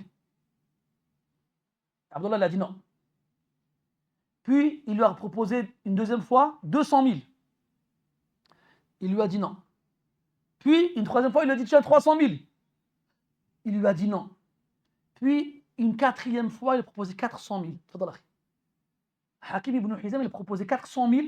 Un don, hein, tiens, pour t'aider à rembourser la dette. Abdullah a dit non. Je te montre qu'Allah, qu'Allah qui a eu. Il a refusé toutes les aides qu'on lui a proposées. C'était des dons. Parce que le croyant, mes frères, qui fait confiance à Allah Azza wa Jal, n'attend rien des gens. Et en s'en remettant à Allah Azza wa Jal, Allah il ouvre toutes les portes de la subsistance. Et le prophète sallallahu alayhi wa sallam, une fois, c'était quelques compagnons radiyallahu anhum, après qu'ils aient prêté allégeance. Quelque temps après, à peine quelques instants, il les regarde comme ça, leur dit Man yubayi'uni, Man yubayi'uni, qui me prête allégeance? Et là, ils ont dit Ya Rasulallah, on vient de te le faire. Il leur dit Man yubayi'uni, qui me prête allégeance? Il dit Ya Rasulallah, on vient de le faire.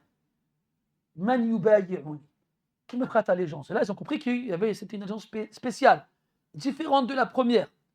Ils ont dit Nahnu ya Rasulallah. Ils se sont levés et ils ont tous tendu leurs mains, que l'allégeance se manifestait par une poignée de main. Il leur a dit Man yubayi'uni ala as-sam'i wa at-ta'a wa ala alla yas'ala an-nasa shay'a. Qui me prête allégeance en me promettant de m'écouter et de m'obéir et de ne jamais rien demander à personne. Et là, ils lui ont prêté allégeance. Et ils se sont engagés à respecter ces choses-là. Il dit le rapporteur du hadith, j'ai vu l'un d'entre eux, sur son dromadaire, chargé à bloc avec plein de bagages, faire tomber son fouet. Et les gens à côté, ils partent et ils viennent. Et il fait descendre il fait s'asseoir sa chamelle, et il descend, et il ramasse le fouet, et il remonte dessus, et il repart avec tout ce que ça entraîne comme difficulté, alors qu'il avait qu'à demander à lui, passe-moi mon fouet s'il te plaît. On lui redonne. Juste pour respecter la bay'a qu'ils ont fait au prophète, il ne demandait rien à personne. Et celui qui veut tester sa confiance en Allah subhanahu wa ta'ala, qu'il teste sa capacité à s'abstenir de demander quoi que ce soit à qui que ce soit. Et plus tu y arriveras, plus tu verras comment les portes de la subsistance vont s'ouvrir devant toi. Comme Allah dit, min haythu la tahtasib.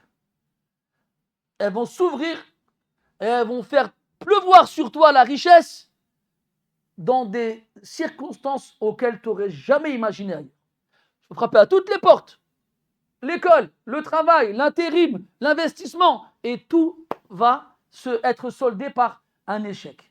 Et Allah il va te faire venir la subsistance d'un endroit auquel tu ne pensais même pas. Un endroit auquel tu ne pensais même pas. Mais ça, mes frères, c'est lié à deux choses. La taqwa et le tawakkul. La piété et la confiance qu'on place en Allah Azza wa Jal. Allah dit dans le Coran, وَمَنْ يَتَّقِ اللَّهَ يَجْعَلْ لَهُ مَخْرَجًا وَيَرْزُقْهُ مِنْ حَيْثُ لَا يَحْتَسِبُ وَمَنْ يَتَوَكَّلْ عَلَى اللَّهِ فَهُوَ حَسْبُهُ. Celui qui craint Allah, quiconque craint Allah, il lui ouvrira une porte, il lui favorisera une issue, makhraj, une porte de secours. Il est bloqué, makhraj, et il y a une porte qui va s'ouvrir, passe par là. Toi, tu regardais que de ce côté-là, c'est d'ailleurs que la porte va s'ouvrir. Et tu vas trouver une échappatoire. Et après, il dit et il lui apportera sa subsistance d'un endroit auquel il ne pensait même pas. Et celui qui place sa confiance en Allah, Allah lui suffit. Allah lui suffit. Tu n'as pas besoin des autres. Dans notre verset, Allah Ta'ala dit Alaysa Allahu bikafin abdah. C'est une question, ça. Allah ne suffit-il pas à son esclave? La réponse, c'est quoi? Bien sûr, Bala. C'est facile à dire avec la bouche. Mais dans la vraie vie, mes frères, qui parmi nous l'applique vraiment? Alors, Hakim ibn Hizam il propose son aide à Abdullah ibn Zubayr pour alléger la dette et l'aider à la rembourser. Mais Abdullah il refuse. Parce qu'il a une directive, c'est quand il a un problème, une courba, un obstacle, qui demande au seigneur de Zubayr, qui demande au protecteur de Zubayr, qui demande au maître de Zubayr, qui est notre protecteur et notre maître à tous. Et c'est là que les portes s'ouvriront. وكان الزبير قد اشترى الغابة ب70 و100 ألف. Donc on revient à l'Ghaba. C'est quoi le Ghaba, vous vous souvenez? Jawad, tu te souviens? Hein? La montagne? Ouais, va la montagne, ça va. La montagne, ça vous, elle n'est pas à toi. Al-Ghaba, tu te souviens, Yacine? C'est le terrain, mais encore, le terre-terre de la cité. Hein? أيوة أحسنتم. نعم. Le terrain, في عوالي المدينة. Hein? Le terrain qui est dans la périphérie de Médine. Un terrain immense et très très connu. Combien il a acheté? Tiens, on revient à l'investissement. Combien est-ce qu'il a acheté Zubayr ibn al-Awwam radiyallahu anhu? Il a dit, وقال عبد الله, je me suis perdu, وكان الزبير قد اشترى الغابة ب70 و100 ألف. 170 000 dinars, on va dire c'est des dinars. 170 000 dinars. طيب, écoutez bien. فباعها عبد الله ب1600 ألف. تفضل. Il a payé combien, Zubayr, tu te souviens? 170 000. Abdullah, il a vendu combien? 1 600 000. C'est combien de pourcents de bénéfices? Bon, je vous laisse calculer. Hein. Masha'Allah. Ah, Yassine, là, il est en bord de l'eau, 95. Pour lui, c'est une bagatelle le calcul, Masha'Allah. Comment il a fait? Les savants ils disent que Abdullah ibn Zubayr, radiyallahu anhu, il a calculé la superficie du terrain et il l'a divisé en 16 parts. Et il a vendu chaque part 100 000. 1 600 000. Ah, c'est de l'investissement, c'est du bénéfice. Hein. ثم قام فقال من كان له على الزبير شيء فليوافين بالغابة. Donc Abdullah radiyallahu anhu, il appelle les gens à Médine, il leur dit toute personne qui a une dette auprès de mon père, qu'il nous retrouve al-Ghaba, l'endroit où les choses vont se vendre et s'acheter. فأتاه عبد الله بن جعفر. Abdullah ibn Ja'far, c'est le frère de qui? De Ali. De Ali ibn Abi Talib radiyallahu anhu. Abdullah ibn... Non, c'est le neveu, pardon. C'est le neveu de Ali ibn Abi Talib. C'est Ja'far, le frère de Ali. Donc Abdullah ibn Ja'far, le fils de Ja'far ibn Abi Talib, radiyallahu anhu, le frère de Ali, il avait prêté de l'argent à Zubayr. Et quand il a entendu l'appel de Abdullah, celui qui a une dette auprès de mon père, qu'il nous rejoigne Al-Ghaba, on va le rembourser. عبد الله يلاغي فقال فأتاه عبد الله بن جعفر وكان له على الزبير 400,000. Il avait prêté combien à Zubayr? 400 000. 400. فقال لعبد الله, regardez les sahaba radiyallahu anhum. Ils ne sont pas durs les uns, ils sont comme Allah les a décrits dans le Coran. Ruhama'u baynahum. Ils sont miséricordieux les uns envers les autres. Là, Zubayr, il est mort dans des circonstances spécifiques et particulières. Il a laissé beaucoup de dettes. C'est pas... Ils sont venus, moi je m'en fiche de tes problèmes, moi je veux mon argent et puis c'est tout. Comme certains font aujourd'hui malheureusement. Non. Il va faciliter au maximum le remboursement. Abdullah, il dit à Abdullah ibn Ja'far, qui avait prêté 400 000 à Zubayr, dit à Abdullah ibn Zubayr, il lui dit, si tu veux, je te les laisse. In shi'tum taraktuha lakum. Si vous voulez, je vous les laisse. J'efface la dette. فقال عبد الله لا, on ne veut pas que tu effaces la dette. فقال عبد الله بن جعفر فإن شئتم جعلتموها فيما تؤخرون إن أخرتم. Ou bien si vous préférez, laissez-la à la fin. En gros, remboursez tout le monde. Ou anam alish, si je suis le dernier, c'est pas grave. Abdullah ibn Zubayr, il a dit quoi? Là. Regarde. Le wafa, l'honnêteté, la fidélité. الرجولة هذه والله هي الرجولة. C'est ça mes frères, l'honneur et la dignité, être un homme, assumer ses responsabilités. Et là, c'est les siennes ou c'est celles de son père? C'est celle de son père. Mais son père, il a laissé un homme sur lequel il peut compter pour justement s'occuper de ce qu'il n'a pas pu faire lui-même. فلينظر كل واحد منا لو مات الآن هل خلف وراءه رجلا وفيا يقوم بأداء الحقوق عنه. Que chaque personne d'entre nous qui a un fils, s'il meurt maintenant, est-ce qu'il aura laissé un homme qui saura assumer ses responsabilités? Ah mes frères, wallah, quand je vois, je vais être méchant, accrochez-vous les petits, c'est les comment ils appellent la génération Z. C'est chaud, wallah. Quand j'étais petit, je me rappelle, mon père, il faisait de la mécanique dans le parking. Il m'envoyait chercher un tournevis à la maison. Il me dit, tu vas dans le balcon, tu ouvres l'armoire, il y a 4 boîtes à outils. Pourquoi tu as 4 boîtes à outils? Je ne sais pas.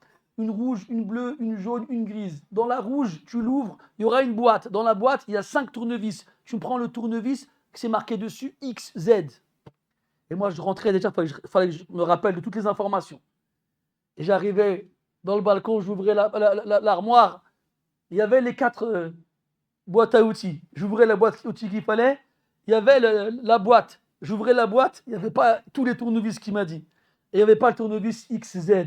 Je savais, tiens, petite fille, c'est fichu. Je vais lui dire, il n'y a pas le tournevis, il va me tuer. Il va me tuer. Alors je prenais la boîte entière. Comme ça, j'arrivais comme ça, je tremblais. Là, j'ai quel âge? J'ai 8 ans, j'ai 9 ans là.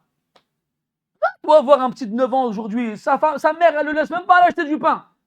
Il fait aller, mesquine. Il y a des loups, ils vont venir, ils vont le manger. Il y a des loups dans le 93. Il y en a, mais ils ne mangent pas les enfants, ceux-là. C'est fou quand même. Voilà, c'est fou. Nous, dès notre plus jeune âge, nos parents, ils nous envoyaient faire des missions. Aujourd'hui, les enfants d'aujourd'hui, hadith wala haraj. Hadith wala haraj. Illa man rahima rabbuk. Wa qalilun mahum. Mais bien sûr, vous, alhamdoulilah, vous n'êtes pas concernés. Masha'Allah. Rijal ul ghad. Les hommes de demain. Inch'Allah. Le maqsoud, mes frères, soyez-en conscients, wallah. Soyez-en conscients. Si vos parents ils sont encore vivants, soyez leur fierté et montrez-leur qu'ils peuvent se reposer tranquilles parce que vous êtes là pour vous occuper des problèmes si jamais il y en a. Si maintenant, là, qaddar Allah, ton père il meurt, enfin, si, la boudda min hada. Muqaddar hada, khalas, c'est déjà fait. Ton père il va mourir et très souvent tu ne t'y attends pas. C'est pas tout le monde dont le père, il a 99 ans, il est malade depuis 6 mois, et petit à petit, tu vois son état se dégrader, et tu sais que c'est la fin. C'est pas tout le monde. Il y en a, leur père, il a 65 ans, il va bien, machallah. Il sort, il va à la mosquée, mais il rentre pas le soir parce qu'il a fait une crise cardiaque sur place. Il y en a plein, ils ont été surpris de choses comme ça. Comment tu fais? Ta mère, elle va s'occuper des papiers? Non. Comment tu fais? Tu l'as vu, toi, la vidéo sur Internet? Il y a un petit jeune de 20 ans, il est en stage dans une entreprise. Et il y a un gars, il lui dit filme-moi la palette, s'il te plaît, là. Il a pris son téléphone, il a filmé. Là, il y en a plein, ils n'ont pas compris. Mais bah, moi, j'aurais fait pareil. Il a filmé avec du plastique. Tu vois? Hamza, tu aurais fait quoi, toi? Il a présenté les deux, il a filmé. La hawla wa la quwwata illa billah. Tu vois, on en rit, mais ça, c'est la génération Fortnite. La génération LOL. Minecraft. La génération qui sort pas dehors, les vampires, c'est les vampires qui sortent pas la nuit, le jour. Ils sortent pas. Ils connaissent pas l'aventure dehors, tu courses un chien avec un bâton, ils connaissent pas ça. Ils connaissent pas. On fait de la balançoire avec des cordes qu'on a trouvées dehors dans un arbre, la branche elle tombe, ils connaissent pas ça. Ils connaissent pas, je marche sur le lac quand il gèle, et si jamais ça craque, tu fais des 2A et tu cours. Ils connaissent pas ça. J'ai acheté des vélos à mes enfants, ils en ont fait qu'une fois. C'est tout. J'étais avec eux. Après, ils ont pris la roue dans le balcon. Ils ont pris la roue dans le balcon. C'est des patins, enfin non, comment ça s'appelle ça, les rollers. Rollerblade, pardon, rollerblade. Rollerblade, et même le overboard. Tout quoi. Tout. Ils sont à la maison. Ils bougent pas. De jour comme de nuit, en été comme en hiver. Ils sortent pas. Des ours qui hibernent, mais sans dormir. Moussiba, wallah. Moussiba. On est parti en vacances, et un de mes fils, il est resté à la maison, et il devait nous rejoindre par la suite. Avant de partir, on lui dit, tu débranches les appareils dans la cuisine. Et lui, il a vu une multiprise avec plusieurs prises branchées dessus. Il a dit, tranquille, j'enlève la multiprise. Monsieur, 3 points de suspension. Il a oublié qu'il y avait le congélateur qui était branché là-dessus. Donc nous, on rentre de vacances une semaine après. On a ouvert la porte, on dirait qu'il y avait des morts dans la maison. Je fais, c'est quoi cette odeur? On arrive dans la cuisine, il y avait du sang par terre. On aurait vraiment dit qu'il y avait un mort. Il a débranché le congélateur. Voilà. Nous, les parents 2025, on a rigolé. Mais j'ai pensé, mon père, il aurait fait quoi avec moi si c'est moi j'avais fait ça? Il n'aurait pas rigolé. Mes frères, on revient à Abdullah ibn Zubayr radiyallahu anhu. Abdullah ibn Zubayr, Rajil, c'est un homme. Il arrive, son cousin, c'est un cousin éloigné. Pas vraiment, mais bref. Il dit, j'ai prêté 400 000 à ton père. Mais tu sais quoi, je vous les laisse, c'est pas grave. Non, c'est ton haq, on te les rend. Dans ces cas-là, rembourse tout le monde, tu me rembourseras en dernier. Non, t'es venu le premier, on te rembourse le premier. Alors, قال فاقطعوا لي قطعة. Alors, Abdullah, il se met d'accord avec Abdullah ibn Ja'far, se met d'accord avec Abdullah ibn Zubayr pour se rembourser avec des parcelles du terrain. Il a dit, coupez-moi une partie. On a dit que le terrain, il a vendu 1 600 000. Vous vous souvenez? Et qu'il l'avait divisé en 16 parties. Chaque partie, elle coûtait 100 000. Il a donné 4 parties à Abdullah ibn Ja'far.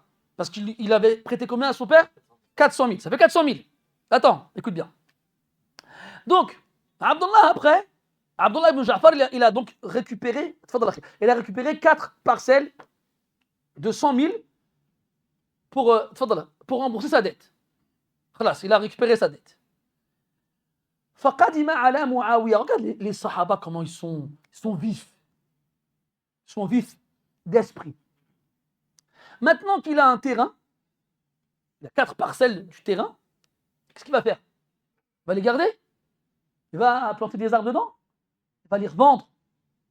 Il va les vendre au même prix? Non. فقدم على معاوية وعنده عمرو بن عثمان والمنذر بن الزبير وابن زمعة. Donc, maintenant qu'Abdullah ibn Ja'far il a 4 parcelles du terrain, il est parti voir d'autres compagnons. Muawiyah ibn Abi Sufyan, Al-Munzir ibn al-Zubayr, Amr ibn Uthman et Abdullah ibn Zam'a radiyallahu anhum. فقال له معاوية demande à Abdullah ibn Ja'far كم قومت الغابة à quel prix Al-Ghaba a été, comment on dit, fixé. On a dit estimé, barakallahu fik. Je ne sais pas qui l'a dit, c'est venu de là-bas, mais je te mets un pouce bleu. قال كل سهم ب100 ألف. كل سهم ب100 ألف. Donc chaque parcelle, elle vaut 100 000. Et là, Muawiyah demande à Abdullah ibn Ja'far combien il en reste des parcelles. Et Abdullah ibn Ja'far, il dit il en reste 4. Et là, le Munzir, il dit moi j'en prends. Le Munzir ibn Zubayr, il dit à Abdullah ibn Ja'far, il lui dit pardon, arba'atu ashumin wa nisf. Il reste 4 parts et demi. Le Munzir ibn Zubayr, il dit à Abdullah ibn Ja'far, qad akhadtu minha sahman bi 100 ألف. J'en ai pris une à 100 000. وقال عمرو بن عثمان قد أخذت منها سهما ب100 ألف. عمرو بن عثمان pareil, j'en ai pris une à 100 000. وقال ابن زمعة قد أخذت سهما ب100 ألف. Donc là, il est en train de vendre ses parts. قد أخذت منها سهما ب100 ألف. Donc il y en a 3 qui ont pris chacun une part à 100 000. فقال معاوية كم بقي منها. Muawiyah dit combien il reste. Abdullah ibn Ja'far lui dit il reste une part et demie. فقال قد أخذتها ب50 و100 ألف. Il a dit je prends le reste pour 150 000. Une part et demie, 150 000. قال وباع عبد الله بن جعفر نصيبه من معاوية ب600 ألف. Donc là, il faut bien comprendre. Abdullah ibn Ja'far, il a vendu les parts restantes qui appartenaient à Abdullah ibn Zubayr, pas les siennes. D'accord? Donc il a vendu les parts restantes, il a aidé Abdullah ibn Zubayr en vendant les parts restantes à Muawiyah et à Amr ibn Uthman et à Al-Mundir ibn Zubayr et à Abdullah ibn Zam'a. Donc là, les 450 000 qu'il a récupérés des 4 compagnons, ils vont aller à Abdullah ibn Zubayr. Mais qu'est-ce qu'il a fait après? وباع عبد الله بن جعفر نصيبه من معاوية ب600 ألف. Sa part à lui, qui valait combien? 400 000. Il l'a vendu à Muawiyah 600 000. Il a gagné donc 200 000. Et ça, en votre avis, c'est en combien de temps ça?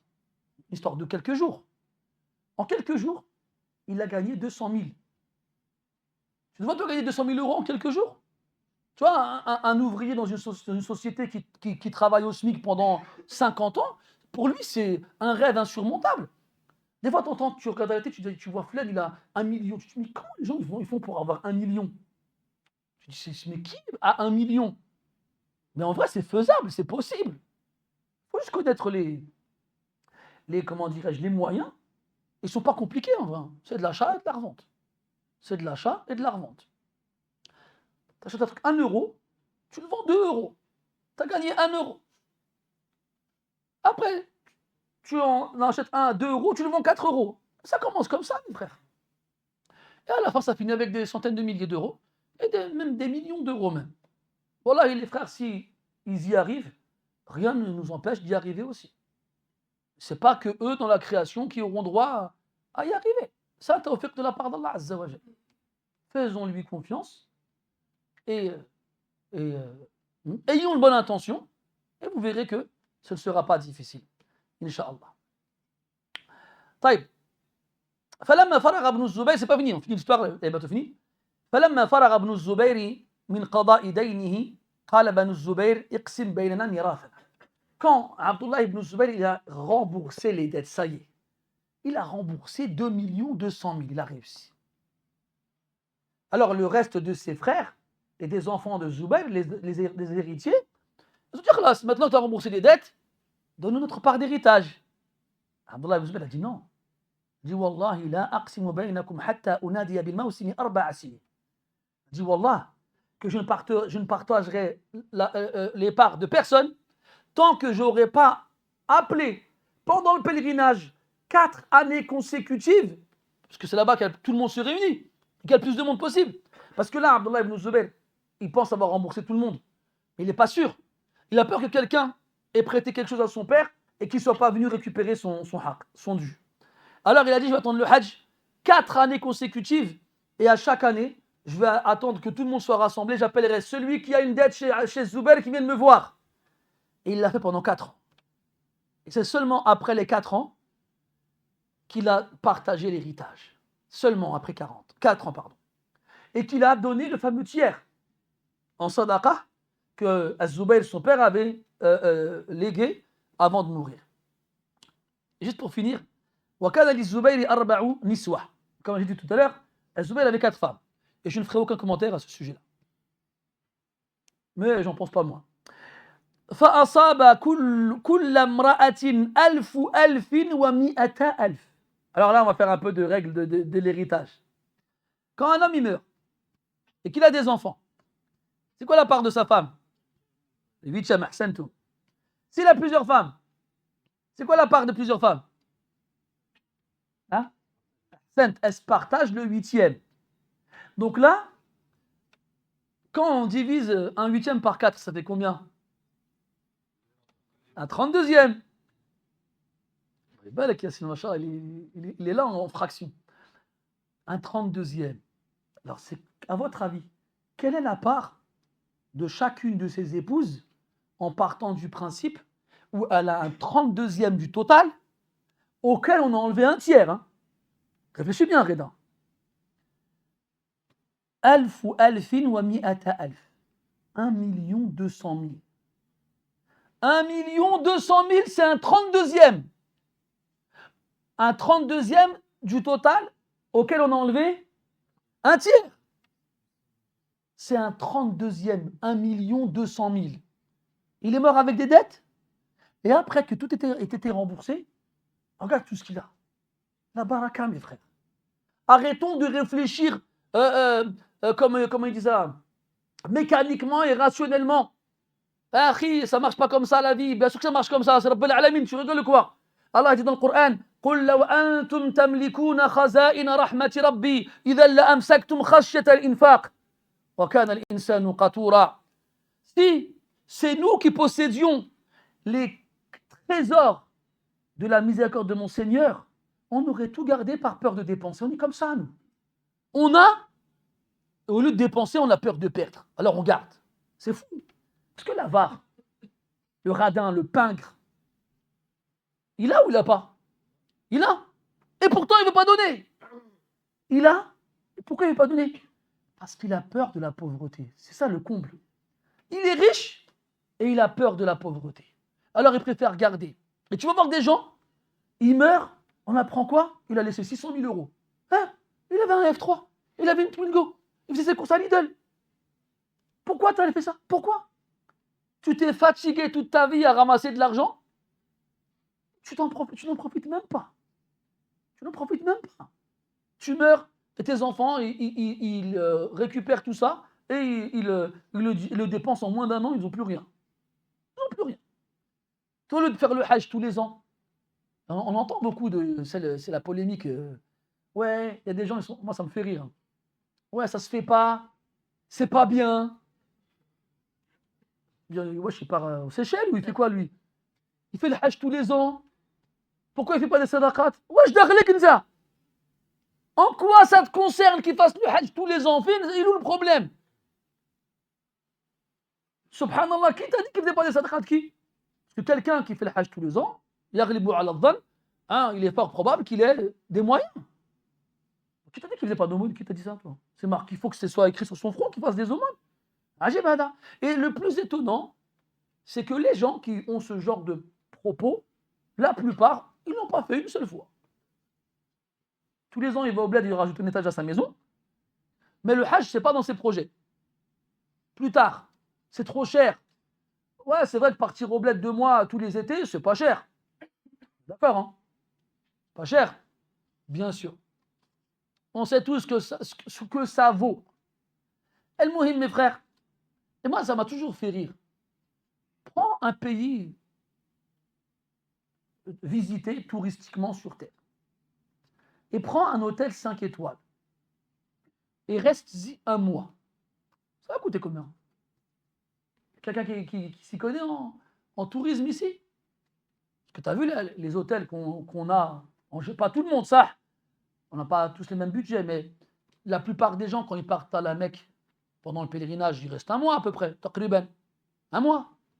Puis la Mecque, c'est pas non plus la porte à côté. On sait très bien que les distances parcourues en avion, plus elles sont loin, plus elles sont chères. Ensuite, les pays ne sont pas tous les mêmes. En fonction justement du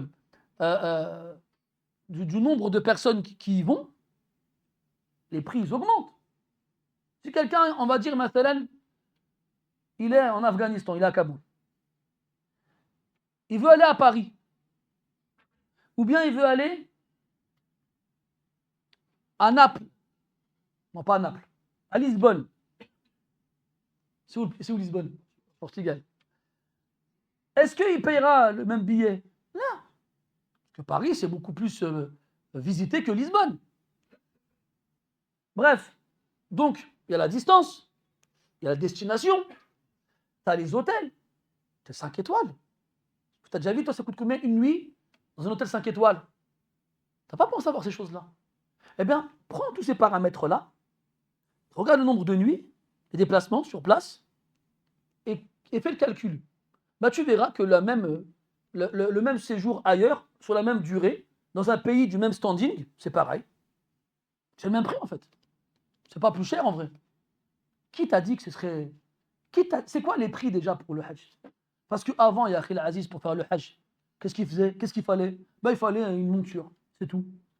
T'as un âne, une mule, un cheval, un dromadaire, tes pieds, vas-y. Ça durait combien de temps? 2 mois, 3 mois, que pour l'aller. Et t'es arrivé sur place, pas d'hôtel, pas de clim, pas d'électricité, pas d'eau courante, rien. De barrasek. Et après, retour à la case départ. 3 mois à traverser un continent entier. Le Sénégal, c'est. Il y a l'Atlantique, hein? Là. Tu prends le Sénégal, tu veux aller à la Mecque, tu dois traverser toute l'Afrique en largeur. En plus, on est au courant qu'il y a le grand désert en plein milieu, en Algérie. Traverser tout ça. Bon, généralement, qu'est-ce qu'ils faisaient? Ils remontaient la côte. C'était un sacré trajet. Tu avais les intempéries, tu avais les animaux sauvages, tu avais les brigands. Ils ne sont jamais arrivés à destination, mes frères. Billah alek. Je viens de voir, je dis, Hichem, tu as le choix. 3 mois sur un dos de mule, avec les orages, dormir à la belle étoile, des animaux sauvages qui t'attaquent en journée, et des brigands qui peuvent te vider les poches ou te tuer n'importe quand ou n'importe où. Ou, donne-moi 10 000 euros, je te remets dans un hôtel 5 étoiles. Tu préfères quoi? Ne dis pas, je préfère essayer. Hein? D'accord que tu n'es même pas capable de te rappeler que le parking à côté ferme à 20h, et après tu restes, tu prends un Uber pour rentrer chez toi parce que ta voiture elle est bloquée dans le parking. Non, non, non, non. Non, non, soyons logiques, soyons vraiment rationnels, mes frères. Soyons rationnels. Très peu d'entre nous auraient pu faire le voyage. Très peu. Donc là, tu pleures parce que tu payes 10 000 euros, mais wallahi, thumma wallah, que payer 10 000 euros et faire le hajj en mode luxe, c'est une ni'mat, tu n'es pas au courant, toi. Tu n'es pas conscient, toi. Et si on était conscient vraiment, Balek, on paierait 20 000 euros en vrai. Mais toi, quand tu veux payer 20 000 euros pour ta maison au bled, ou pour ta voiture, ou pour tes vacances, c'est pas grave. Mais payer 10 000 euros pour le hajj, ça pique. Parce qu'on voit ce qu'il y a de la valeur auprès des gens. Bref, je finis l'histoire de Az-Zubair, ces 4 femmes qui ont eu chacune, combien? 1 200 000. C'était un combienième du tout? 32e, moins le tiers. Et il a dit, فَجَمِيعُ مَالِهِ, tout ce qu'il a laissé, 50,000 wa 100,000. Il a tout, quand ils ont tout partagé, Après qu'il ait remboursé les dettes et tout ça, 50 200 000. Alors qu'il est mort avec des dettes. De combien? 2 200 000. Comment ça s'est fait? La baraka, mes frères. Il a une niya avant de mourir, saliha, de rembourser ses dettes. Il a pris des directives. Il a dit à son fils, tu ne demandes rien à personne, tu demandes à Allah Azza wa Jal, et Allah il va t'aider. Et bien il a fait. Et Allah il l'a aidé. Et lui a ouvert les portes de la baraka d'Allah Azza wa Jal. Et la baraka d'Allah Azza wa Jal, elle n'a aucune limite. Aucune. Une graine. Allah il en fait sortir 700. Et plus encore. C'est Allah qui te dit ça dans le Coran. Et tu te poses encore des questions. T'hésites. T'es pas sûr. Pourquoi? Allah il t'a déjà fait une promesse qu'il n'a pas tenue. Tfadal. Hasha. Allah il a déjà dit une chose qui était fausse. Hasha. Hasha lillah. Hasha lillah. C'est ça, mes frères, le tawakkul, le vrai. Et c'est avec ce hadith-là qu'on clôture le chapitre du dépôt. Et pourquoi il a mis ce hadith-là? Parce que les gens, ils déposaient leur argent chez Abdullah, chez Zubayr, mais ils l'investissaient. Ils leur disaient, c'est pas un dépôt. Laisse-le moi, je vais m'en occuper, t'inquiète pas. Ils ont eu raison de lui faire confiance ou pas? Ils ont eu raison.